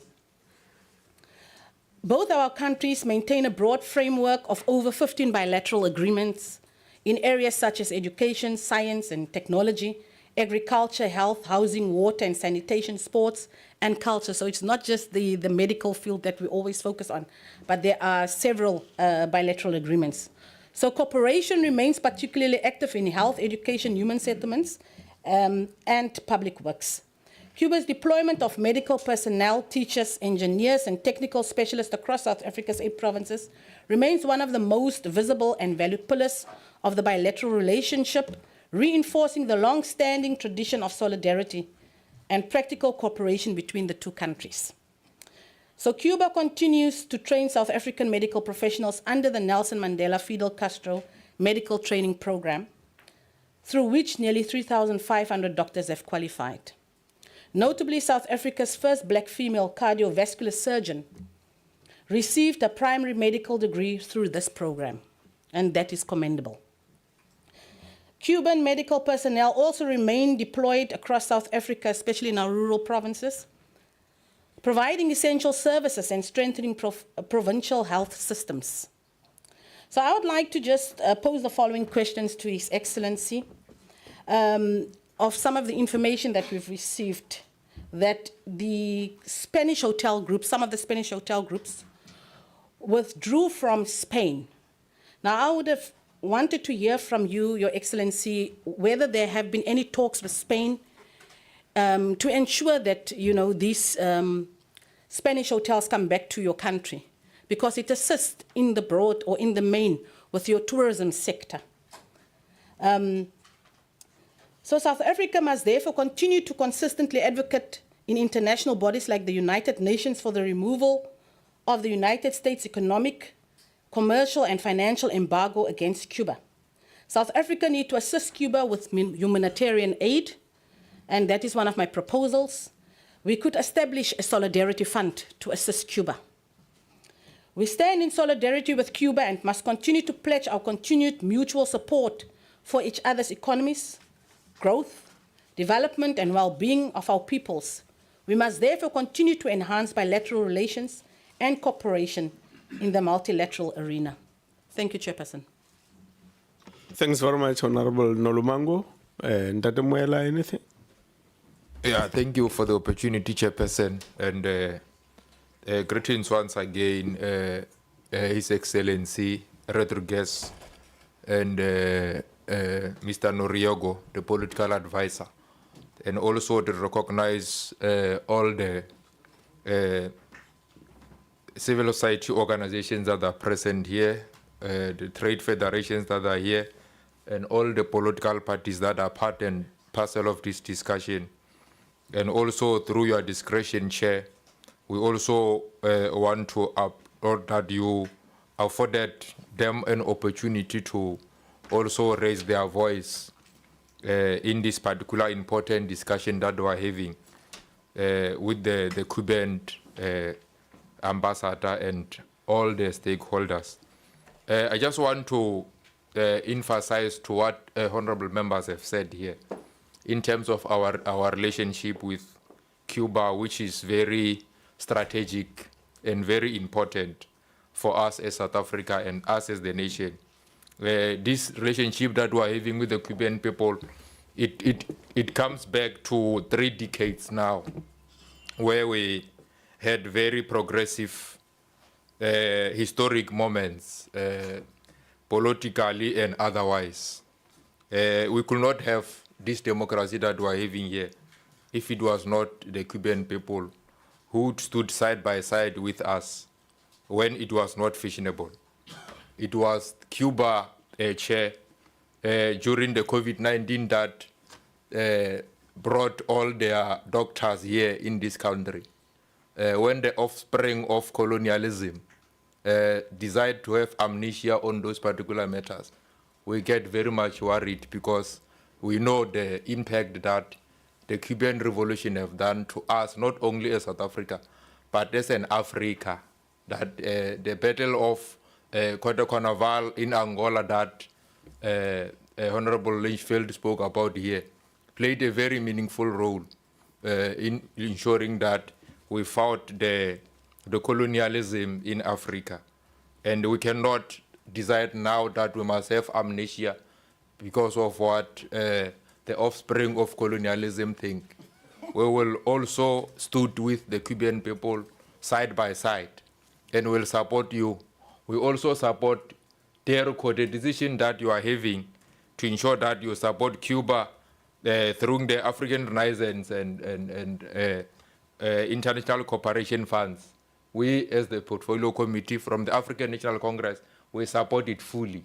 And we are saying it must be doubled, that African Cuban people must ensure that they get support from us. As members have already alluded here, we must have a position as the committee that we are in support of the Cuban people. The embargo that is continued to be imposed by the Western imperialist U.S. Within Cuba, within Havana, it must be said as it is, that it must stop. It is not true that we don't have anything to say. We have a say in terms of what is happening in Havana. We're saying that must stop and the embargo must be uplifted against the people of Cuba. And we must raise our voice as we are doing that in the ground through the Friends of Cuba and many other progressive forces on the ground who are always side by side with the Cuban people to show our support that we are with you. And we are also saying that in this committee that we are going to continue to support you. The relationship that Mandela and Fidel Castro established to ensure that we train our doctors, which our honorable members have already said enough about it. We want it to continue and to double so that our people can be liberated from this particular process that are happening. So we are in support as the African National Congress. We will continue to support Cuba, and we will stand by side with you, as we have already alluded, to ensure that the embargo that is imposed within you and the people of Cuba becomes nothing but a rhetoric that the U.S. want to impose. So I think most of the things, Chair, have been said here. The deployment of the Cuban people here to integrate in our society. We know that in our hospitals and everywhere, we have them assisting our people, making sure that they cure our South African people. So we cannot forget that particular important strategic things that they are doing to our people. So we are with you, Ambassador, and we'll stand with you on the ground. We'll show by action that we support you in everything that we do on the ground. because the most support that is important comes from these civil society organizations that are here. And they've already raised their voice in terms of the support that they are giving you and how much they will want us as Parliament to also play our role to ensure that the voice is heard even in Havana, that the Parliament of South Africa, the Portfolio Committee of International Relations is in support, and we want to say to US they must stop what they are doing to the people of Cuba. The people of Cuba also deserve humanitarian aid. There must not be blockade in the people who wants to assist Cuba. We are saying to the people of Cuba, what they are going through today is our pain, and we are with them. So that is my submission, Chair. Thank you very much. Thanks, Honorable Muela. We did get your apology, Honorable Member, that you'll slightly arrive late, but I'm sure you were able to follow a bit of the discussion. So I'm sure you'll be able to at least say something. Thank you, Honorable Chair. Over to you. His Excellency Fikri and political analyst Mr. Nadriga, and also to our committee members on the International Portfolio Committee. It is an honor and pleasure to have you here today with your presentation, and you're most welcome to express yourselves in a way that seeks support of South African International Relations Committee as well as DIRCO. So to our DIRCO members as well, thank you for the stance we're taking in terms of ensuring that we're in solidarity with Cuba. Let me make it openly clear that I myself, and I'm sure most of our members of the International Committee here, I'm extremely proud when you hear the submissions made by and large in support of Cuba. And it makes me a pure patriotic South African, as much as you may have some small sentiments against Cuba. It means that by and large you have the support of our South African International Committee under our very competent chairperson, Honorable Supra, and I'm sure that he will lead this committee in such a way that will show total support for Cuba. We are always in solidarity, considering our apartheid that we've been through as South Africans, and Cuba has been always a support of our South African history, and it's a well-known fact. I must commend many of the honorable members in the International Committee that has submitted statements in support of Cuba. I don't want to repeat it. I think most of it I'm covered with. And as I said, I'm very, very proud of their submissions in support of Cuba. By and large, from most of us, it is loud and clear that we support Cuba, we're in solidarity with Cuba, and we call for the embargo to be lifted. So be rest assured that you are our brothers, and we will support you tooth and nail. Thank you so much, and I am from the Al Jamaa Party. Thank you. Thanks very much, Your Excellency. This is Honorable Musa from Al Jamaa. Thank you very much, Honorable Musa. Honorable Lynchfield. I'm so sorry to do this, Chair. I am old, so sometimes I forget words.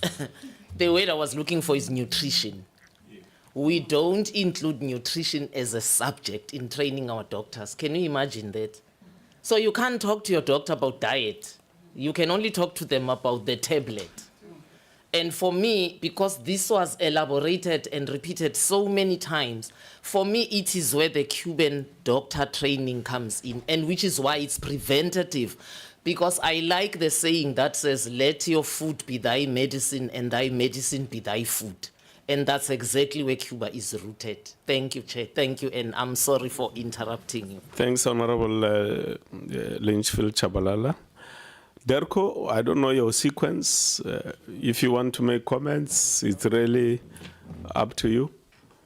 I don't know who comes first. Your Excellency Bona.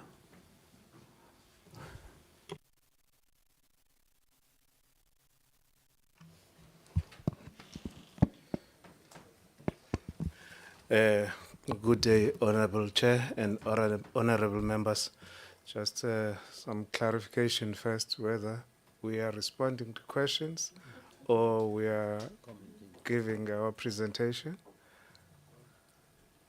Both.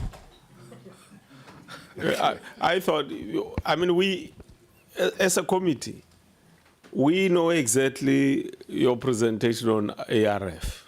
We have approved it on so many occasions. So today, it's just that some people have taken their ears away. It was about to bring it home, this ARF thing, in the context of our relations with Cuba, such that it answers the central question, whether it's still necessary to have ARF supporting the people of Cuba. In brief, that's that. The rest of the things you can leave them. We are in full support of of the ARF. We support the department in that approach. Amongst us, there's only 0.5 to convince. Otherwise, so 99.99% agrees with what the ARF is doing. So we can just applaud you. So that's what I'm saying. You don't need to go to town. Really, we are with you. Thank you, Your Excellency. Okay. Thank you for the clarification, Honorable Chair. Honorable Chairperson, honorable members of the Portfolio Committee, members of the Committee Secretariat, His Excellency Ambassador Rodriguez, members of political organizations and civil society organizations here present, ladies and gentlemen. On behalf of the Minister, Deputy Minister DG, I wish to thank you for the opportunity for us to brief the Committee on International Relations and Cooperation on the state of South Africa-Cuba bilateral relations. South Africa and Cuba continue to enjoy a strategic partnership founded on Cuba's unwavering support for South Africa's liberation struggle and strengthened by our shared values of international solidarity, sovereignty, social and economic justice, South-South cooperation, multilateralism, and respect for international law. This strategic partnership, as was mentioned by His Excellency, was forged during the difficult times of South Africa's struggle against apartheid and colonialism. And of course, we remember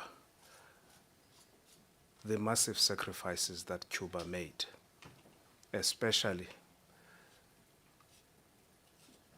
in the liberation of Southern Africa, not just South Africa.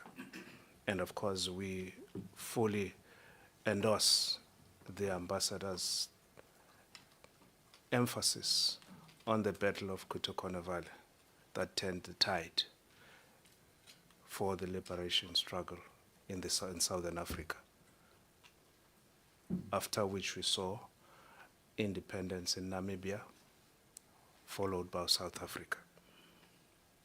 So this shared history continues to underpin the strong bonds of friendship, solidarity, and strategic partnership between our countries.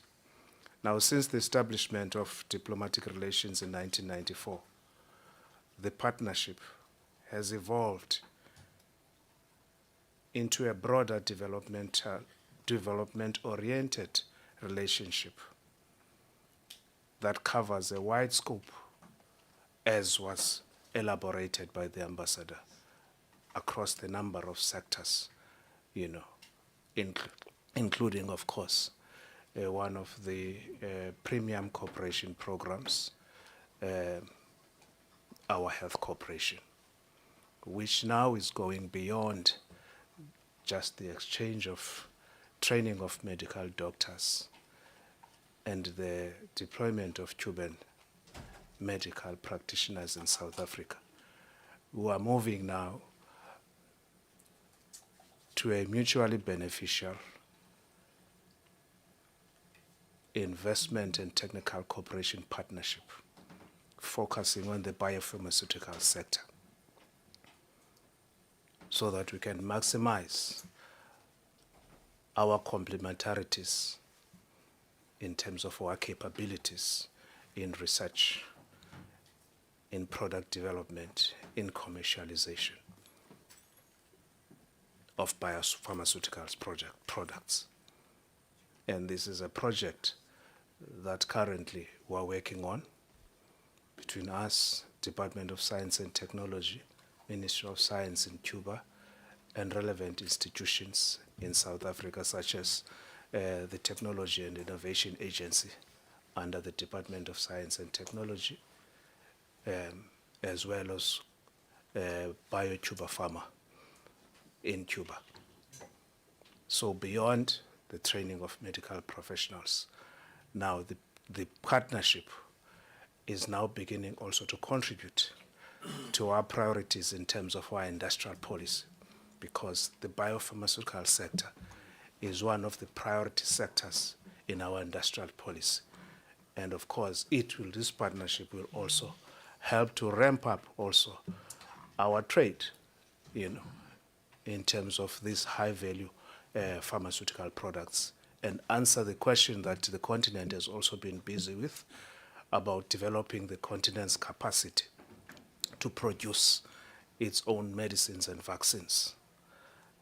So that talks to also the richness of the partnership beyond the areas that are well known.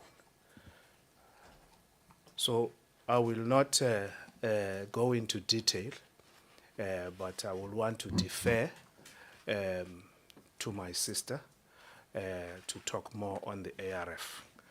But before I sit, I will just respond to a question about South Africa, what South Africa is doing to support Cuba, to ensure that Cuba survives.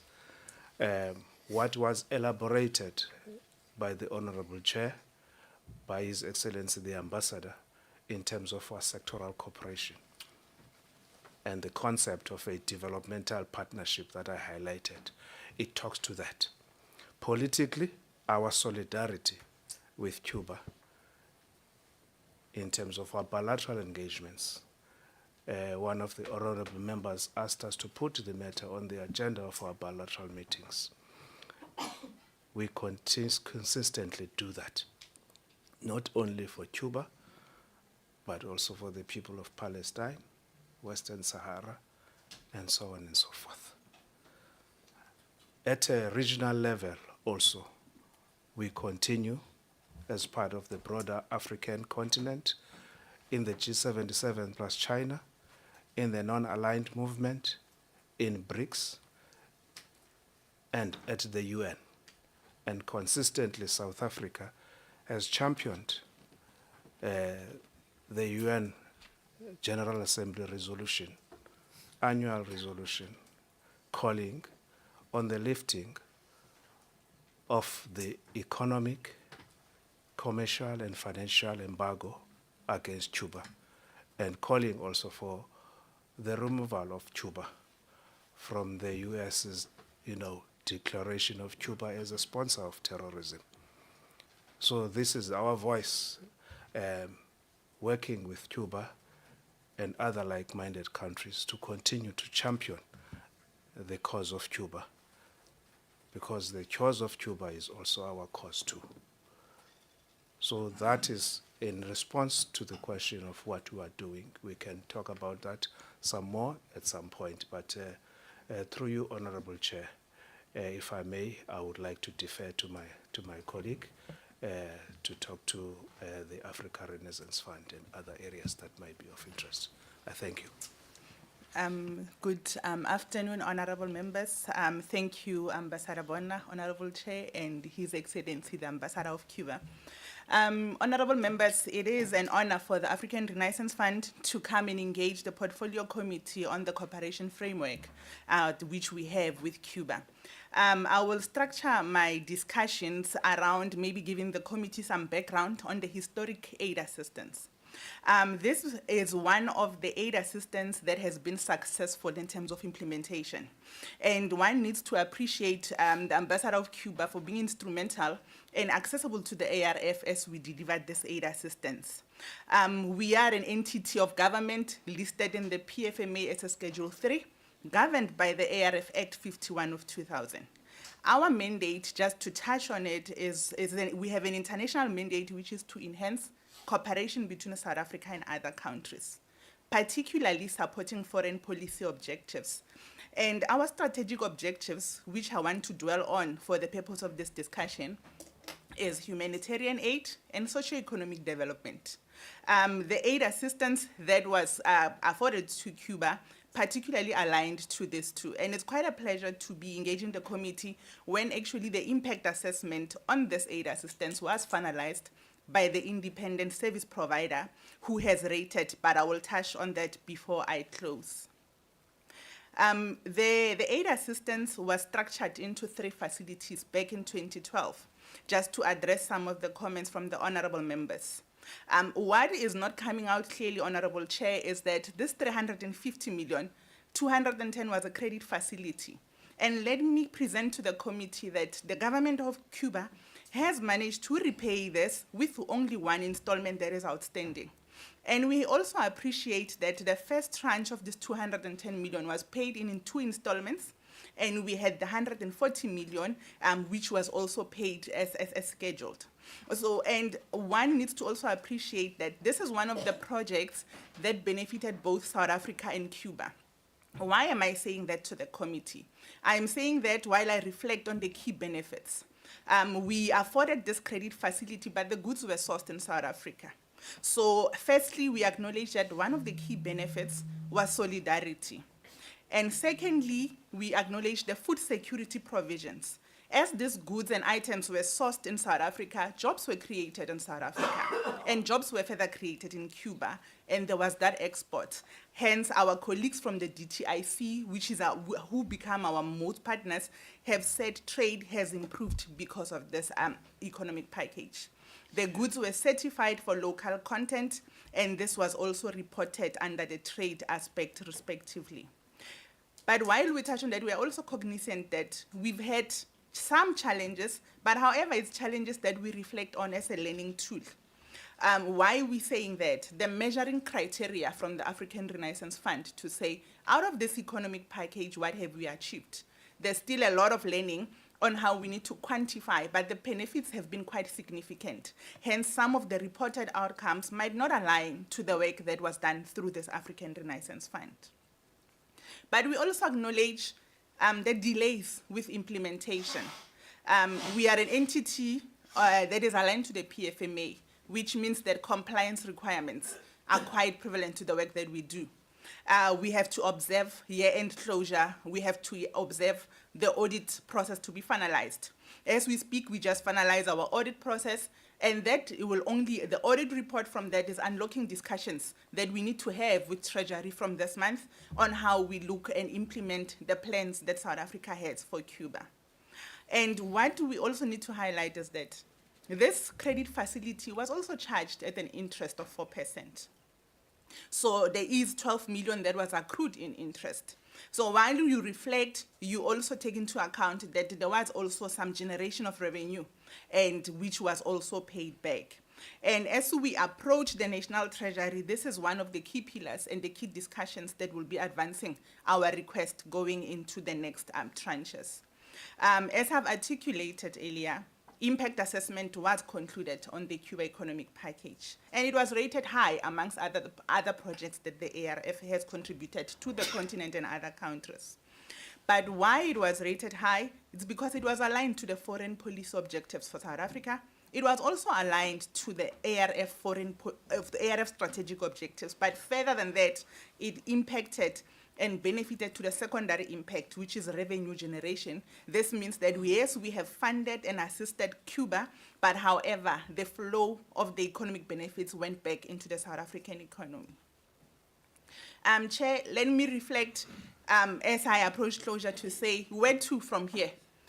We have had discussions with His Excellency the Ambassador to say what are the plans of the ARF, and we appreciate the support from the honorable members in terms of the budget. We have received approval for 52 million for humanitarian aid, which is urgent, which we need to start discussing with Treasury, but however, approval has been granted on how we implement. This is an aid assistance that comes after the hurricane natural disasters that happened in 24-25, and we are hoping that we will be able to implement this speedily so that we respond to the urgent need on the ground. Secondly, in our discussion, we are saying the economic package has been a successful story. Why not replicate it? Hence, we are going to be approaching National Treasury with a further 200 million that will be coming on the retention of surplus that we want to recommit. Let us say we serve as a development agency for South Africa, but we are a development agency that has advanced credit facility only to government of Cuba. As we do that, we learn on how to do our contracting process, and we're saying we have learned on how to structure. The support that we will need is to be from other portfolios like the National Treasury, the Department of Justice, to acknowledge the relevance and the agency of the matter and support the fund as we implement this. The submission will be made to the National Treasury for the 200 million. It has been recommended by the ARF Advisory Committee. Now it needs to go through the ministers and therefore then will be supported by the Minister of Finance for implementation. But while we do the work of the ARF, we saying we need to ensure that we comply with the ARF Act, which means for all the projects, concurrence will be sought. And also, we will also implement the agreement process that is supported by our legal team. And lastly, in our discussion with Ambassador of Cuba, they said they have also noted the work that the ARF does on the continent, particularly in the African continent. And there is possible talks on partnerships on how we can partner with the doctors so that we can support the fund with also the technical skills. What that means, it means that where we have health projects, for example, we'll be able to partner in advance and take the doctors who will assist us in implementing this for the betterment of the African continent. Chairperson, I submit. Thank you. Thank you very much, Mayor Sampo and Excellency Bona, for that that explanation. Some ears are not here, so they would have heard that from a financial empirical point of view, you want to make a proposal to Treasury to increase the amount because it's also beneficial to South Africa. Now, unfortunately, those years are not here, so they will continue to hold the same view which they held before they staged the walkout. It's unfortunate, but as I said, we will return to this matter. Just before I give you, Ambassador, so that after you have responded, I give a way forward and we close. There was a specific question on the lessons learned 20 years ago from Cuba and how we sort of replicated that in the country. And the Chair of Kwasati was saying, you as a former premier. So I'm going to suggest, Chair, that you make time, maybe with the ANC here and other parties that may be interested, to call me to some gathering, which must take about 3 hours or so that I can explain in detail. But just in summary, one of the things which was part of the vision was rebranding, repositioning, and renewal, RRR. So when I was premier, I said we are now embarking on rebranding, repositioning, and renewal of the province. And one of the things we looked at practically, having learned from the Cuban people on CDRs, Community Defenders of the Revolution, I took a decision to put under the Premier's office EPWP, CDW, health workers, what is it called? Community health workers, all of them, the Ws, right? And I said they need to be congregated under the Premier's office, because when you go to the Constitution of the Republic, there's a clause there that says that President and Premiers are responsible for performance monitoring and evaluation. But when you look at the entire state machinery, you don't have systems for performance monitoring and evaluation. They don't exist until today, right? 32 years. So to respond to that question in the Constitution, I borrowed the lessons from Cuba, and I met with the Minister of Intelligence. And I said to him then, we are going to have in our communities, street by street, village by village, people who are going to be in the employ of the state. And one of their responsibilities, for instance, is to deal with crime,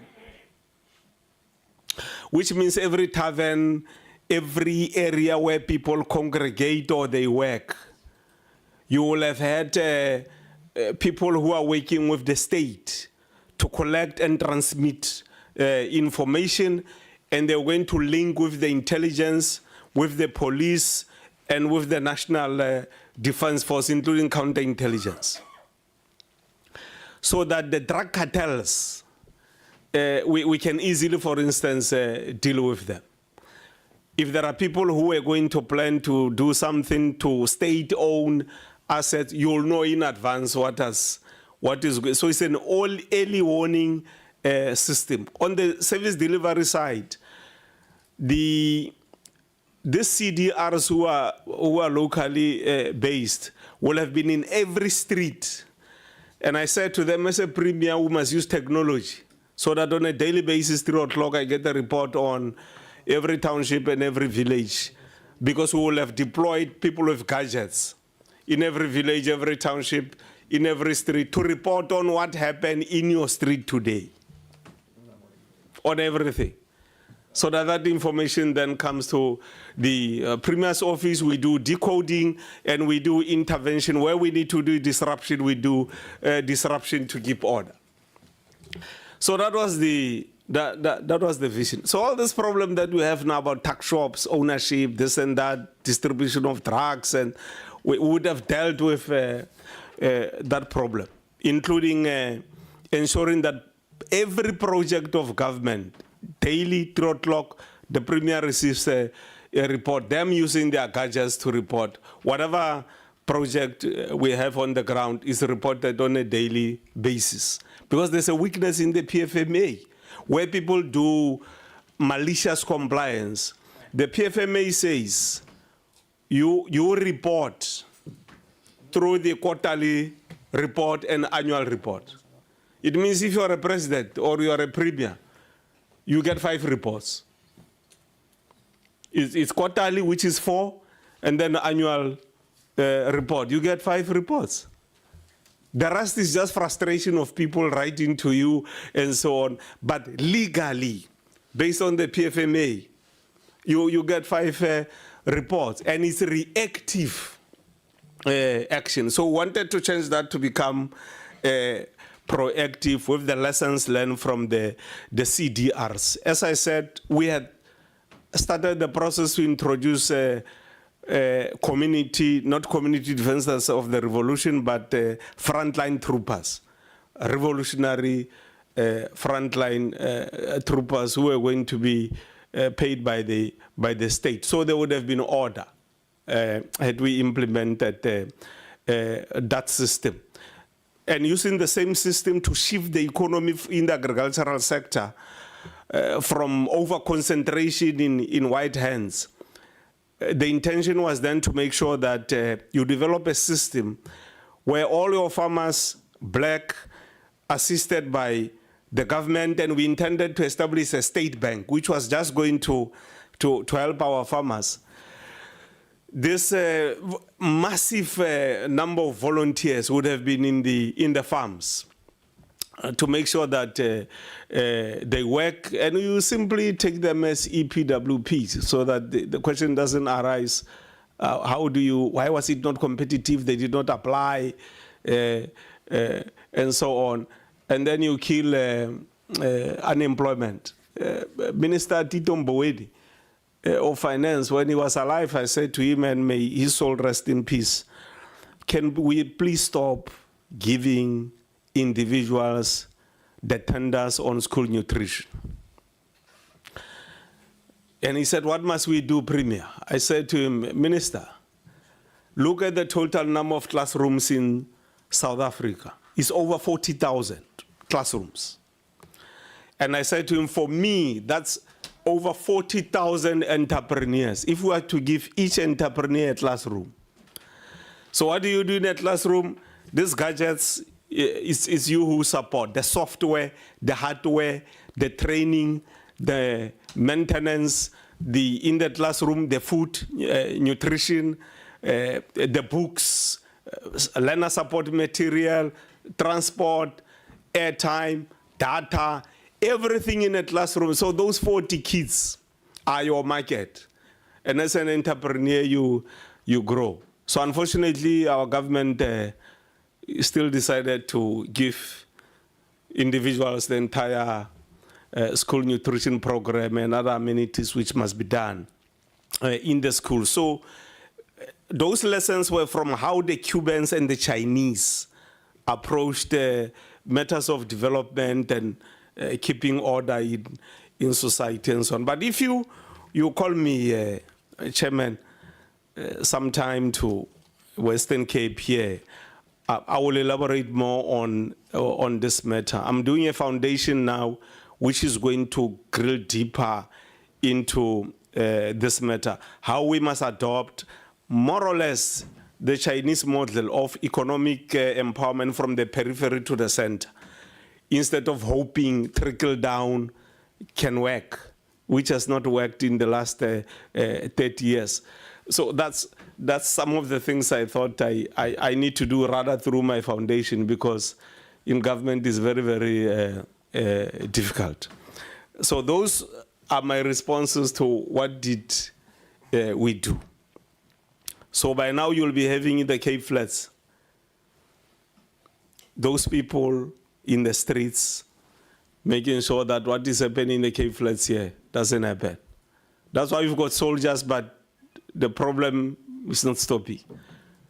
It's because the solution is not directly linked to the diagnosis which was done. So you'll continue to have people being killed because we don't have in every street people that we have entrusted with the responsibility to ensure that there's order in every street, in every flat, and so on. So yeah, preventative approach in keeping security, like Honorable Lynchfield was saying, preventative approach with regard to healthcare.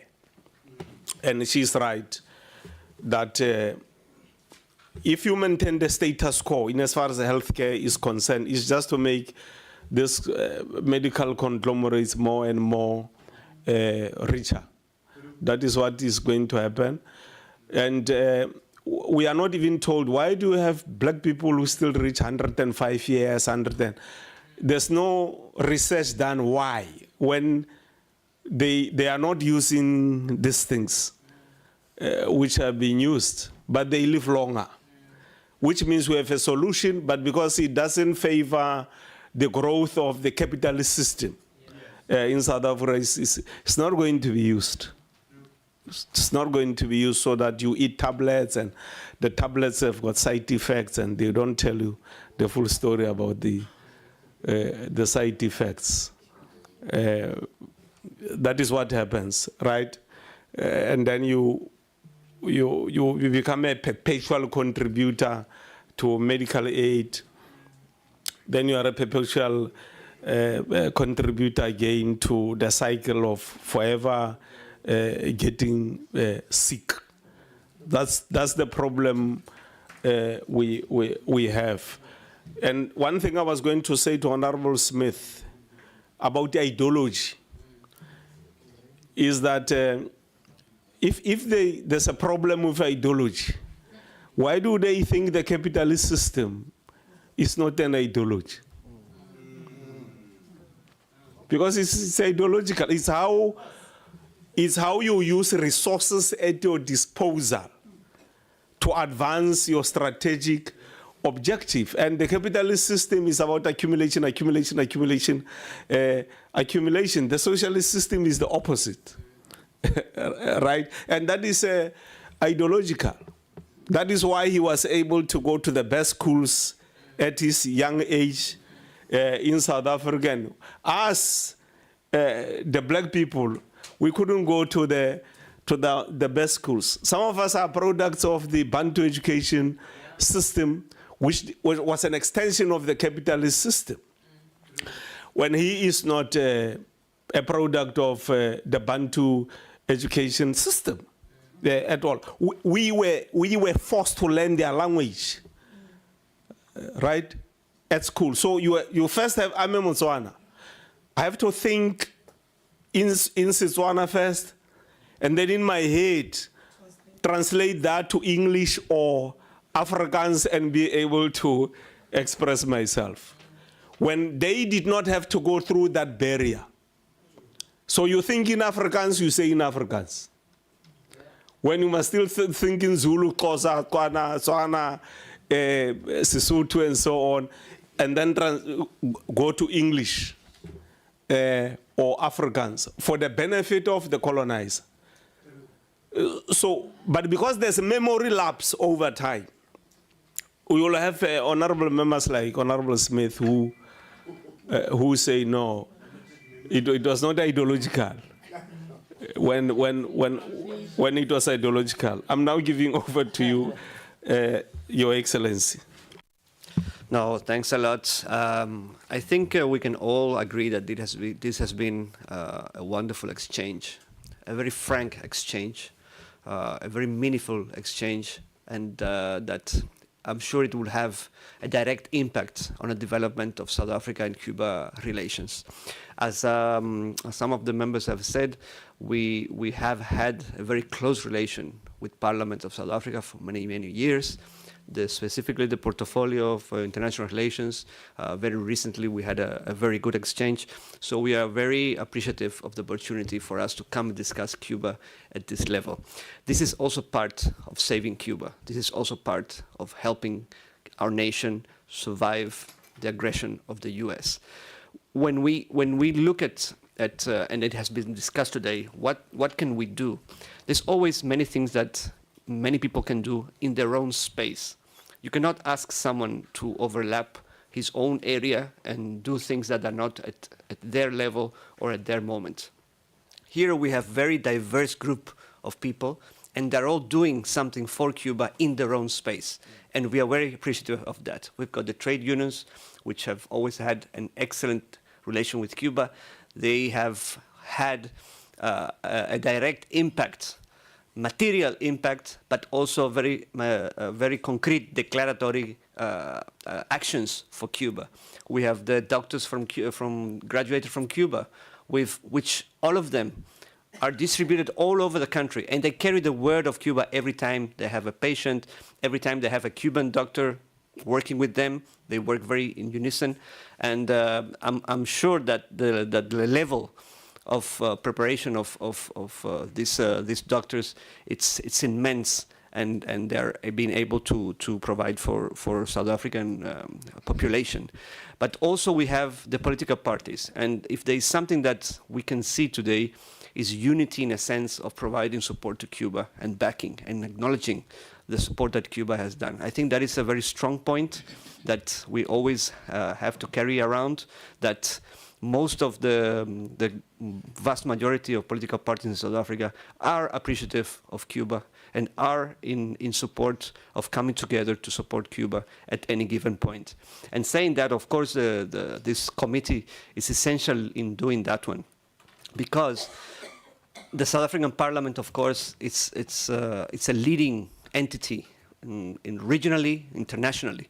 And we would, of course, like to see further actions at parliament level regarding Cuba, be it the approval of laws that pertain to Cuba, or the approval and swift passing of measures that contribute directly to the development of Cuba-South Africa relations, be it also declarations specifically about Cuba and rejecting what we've been talking about. I think any issue that comes to the table in regarding Cuba would have a wide support, and that is also very important. That we see that it backs government action in terms of knowing that the people of South Africa, represented in Parliament, are with Cuba and are able to provide assistance to Cuba. So with that one, we are very happy with those. But there is also a material side to the support that Cuba needs nowadays. We have said very clearly, and I said it in my intervention, Cuba is not looking for handouts. Cuba just wants a chance to develop with its international partners. South Africa has helped in that sense. And I'm very happy that we've had the intervention by the ARF and Ambassador Bona regarding that one, because they have been instrumental in that one. As Ms. Sempo was explaining, most of those credit facilities for Cuba were done through South African companies, through South African products. And that was a direct impact on Cuba development. And it's a very strong point to show that we are trusted partners. We are not here to ask for money. We are not here to ask for handouts. We want to be partners in beneficial programs.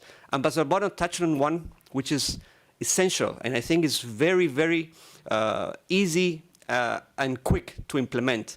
And it's Cuba's strength in the biotechnological sector. We have brands, we have know-how, we have patents of many different production facilities for vaccines, for medicines, that we are very able to provide technological transfer to South Africa, to South African entities, local entities, be it whichever is able to provide that cooperation with us. So that one is a concrete that we are already discussing, as Ambassador Bona said, that we're looking to push forward in the near future. But also there is the humanitarian side of it, and we are very glad that there is a final push to have this humanitarian aid coming from the ARF. We have been discussing very clearly about it, and we hope that it really comes through. I hope you all got the line of support with the other committees in Parliament to try to push it forward and move it swiftly, because today there is an urgency in Cuba. We are not in a moment that we can wait. It's time that we need action, real action regarding that one.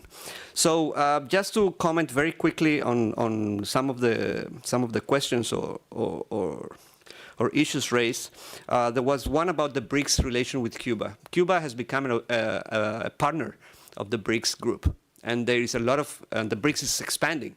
And most of the countries within BRICS have had a long-time relation with Cuba.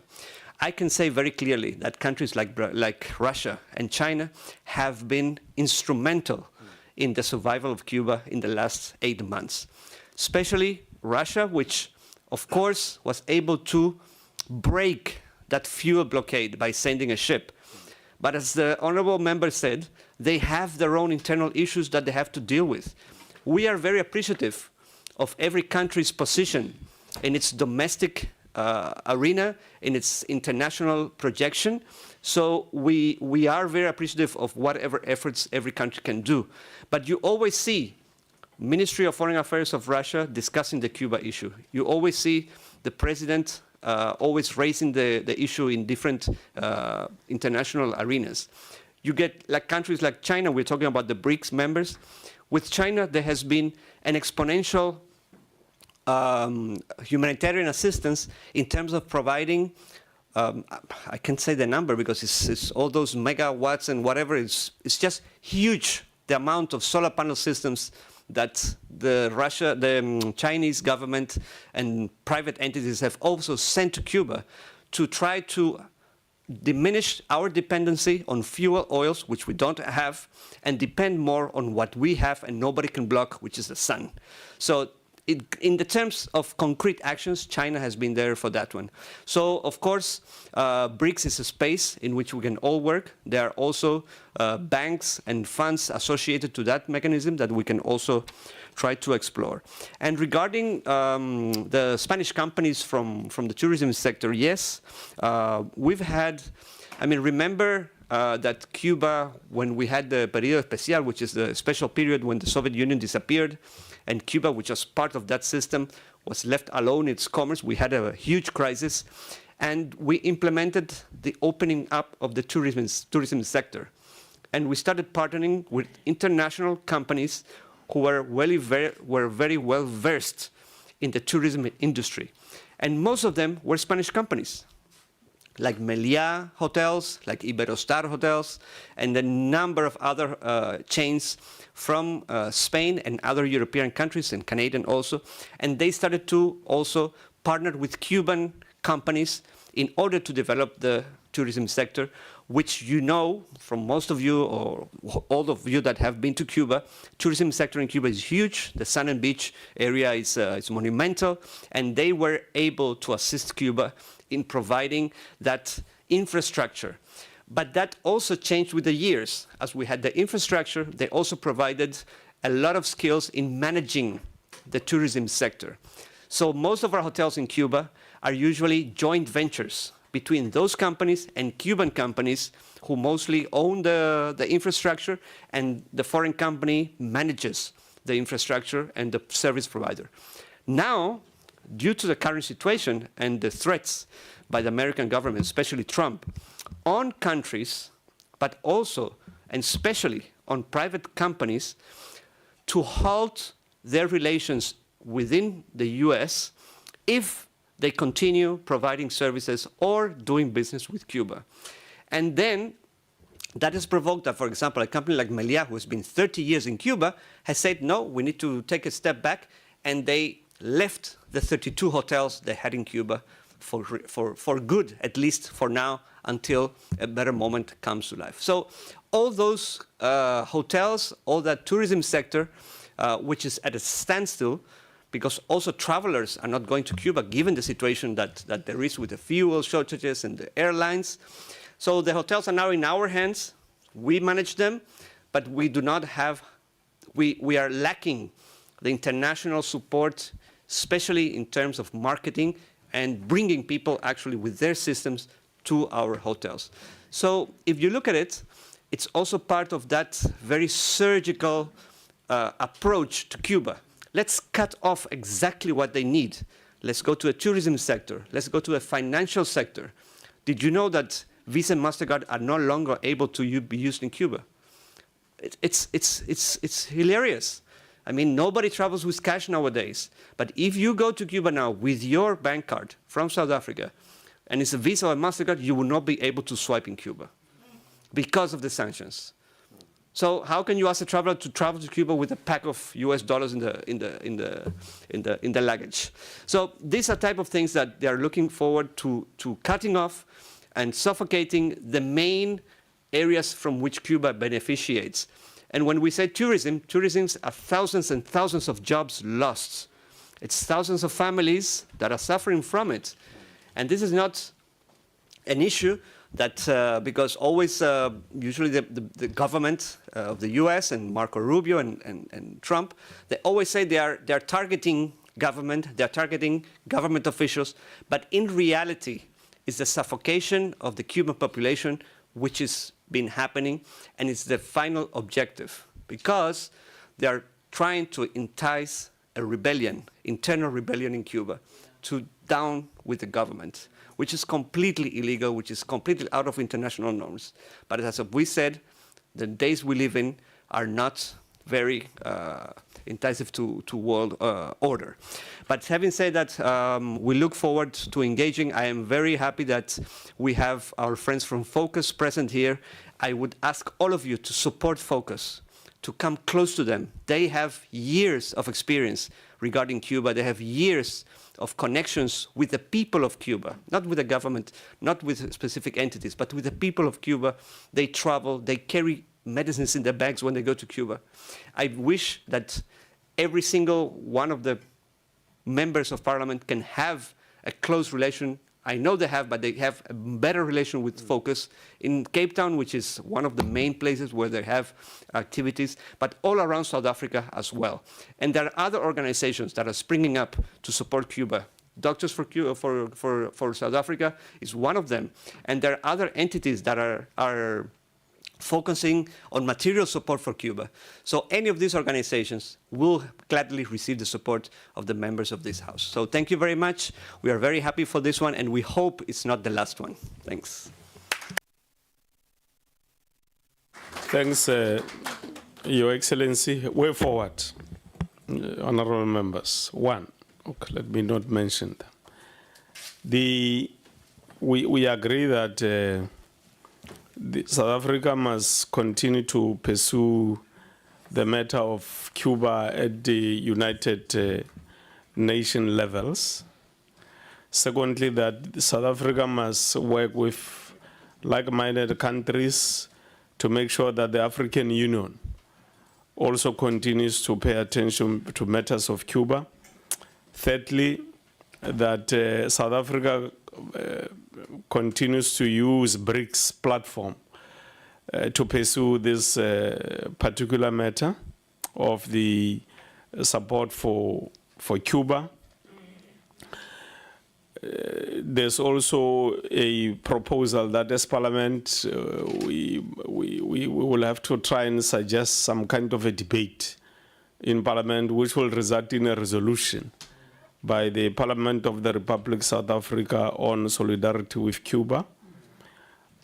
There's also a suggestion, which I think we are agreeing to, that because we work with countries like China, which manufacture solar systems and so on, we must work with them to intensify the program to ameliorate the problem of energy supply in Cuba.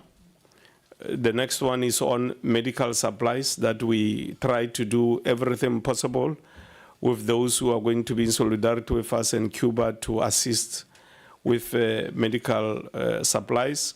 We agree with the department that we increase the ARF allocation. And maybe we must just add that because Cuba is now in a disparate situation, we might want to suggest to Treasury that we make a motivation for having the interest of 12%. Remember, we're charging Cuba 12%, and if we can give the other 6% as a grant to Cuba. What we just need is a decision of cabinet to say no longer 12 but 6, and it will be evaluated on an annual basis or something like that. The most ideal would have been to write it off completely, but under the circumstances of GNU and all those things, we might have to be, yeah.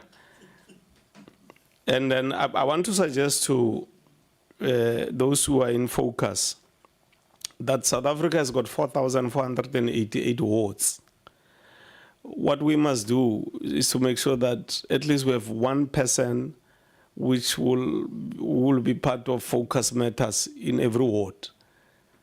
Now this 4,488 people per ward is one per ward for focus. We will see how we make use of them to do massive grassroots mobilization of anything, because we'll have presence of focus in every ward in South Africa. So we can work together to achieve that objective. There's a proposal that we work with all institutions, including institutions of higher learning, for them to come on board on some of these matters.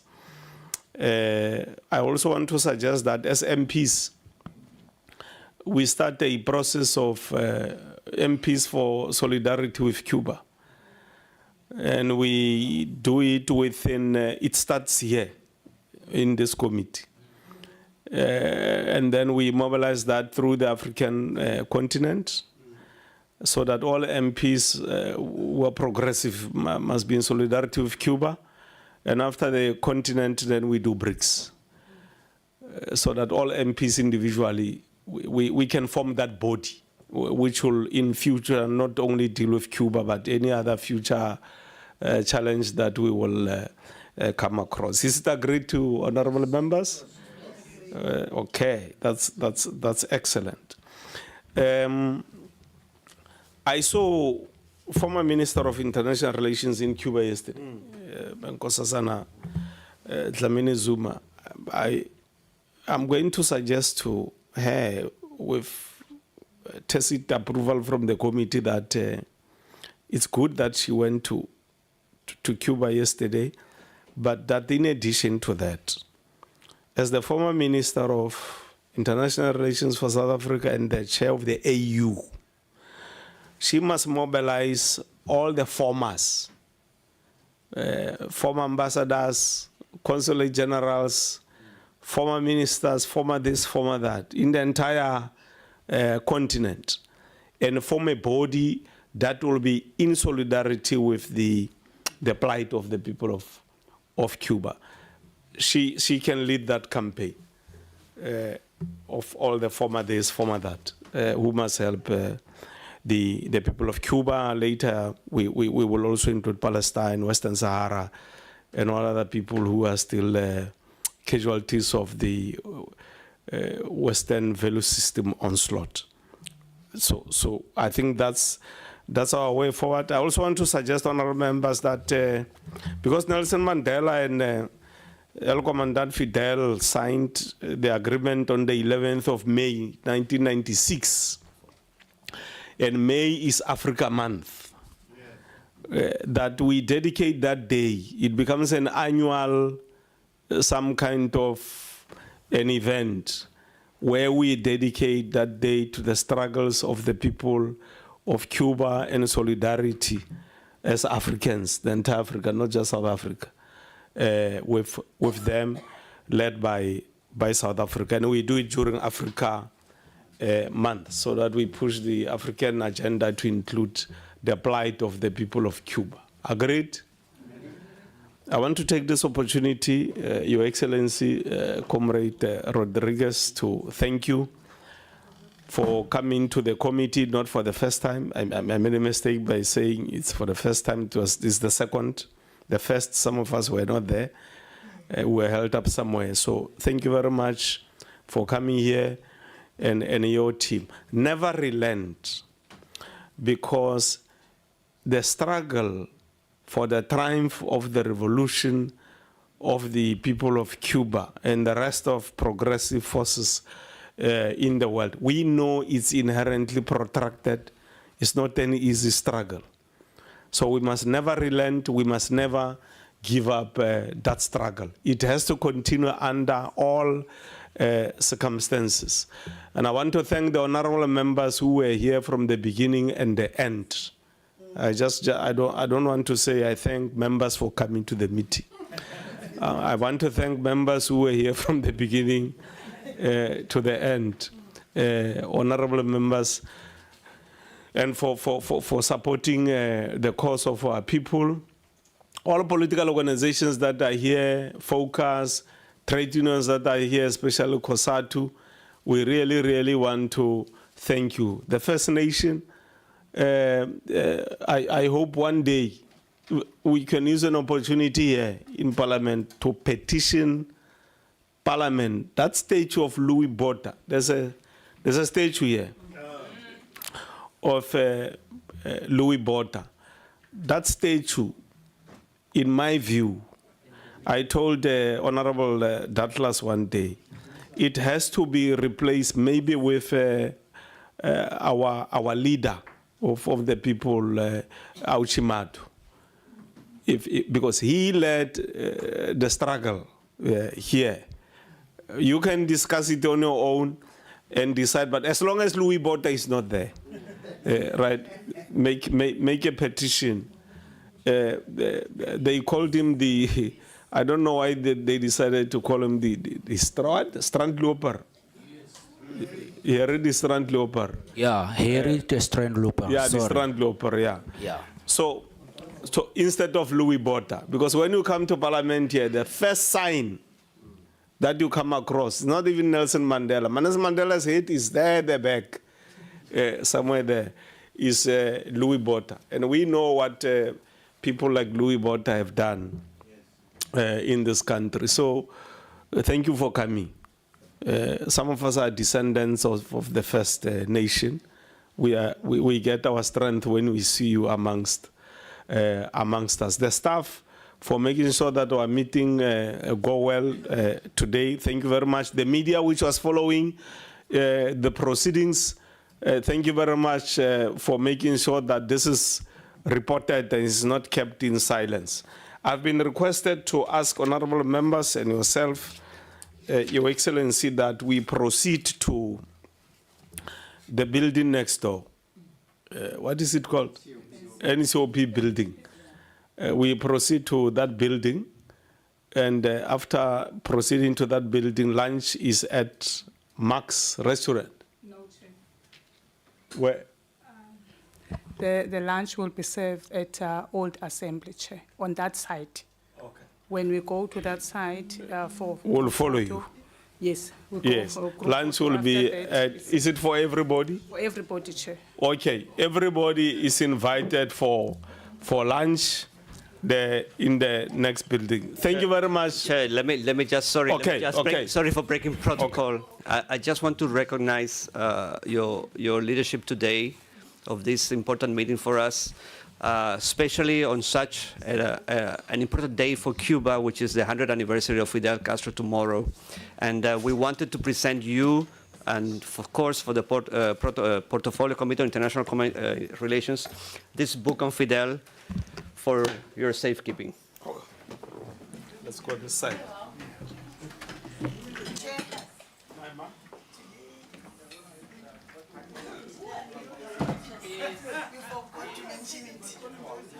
Which one, ma'am? Today is International Day. Oh, yeah. When today is International Youth Day. Yes.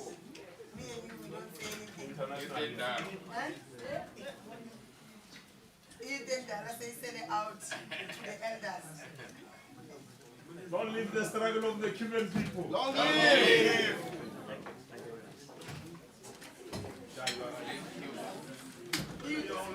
You think Diana has sold out? We have sold out to the elders. We have been fighting eldership.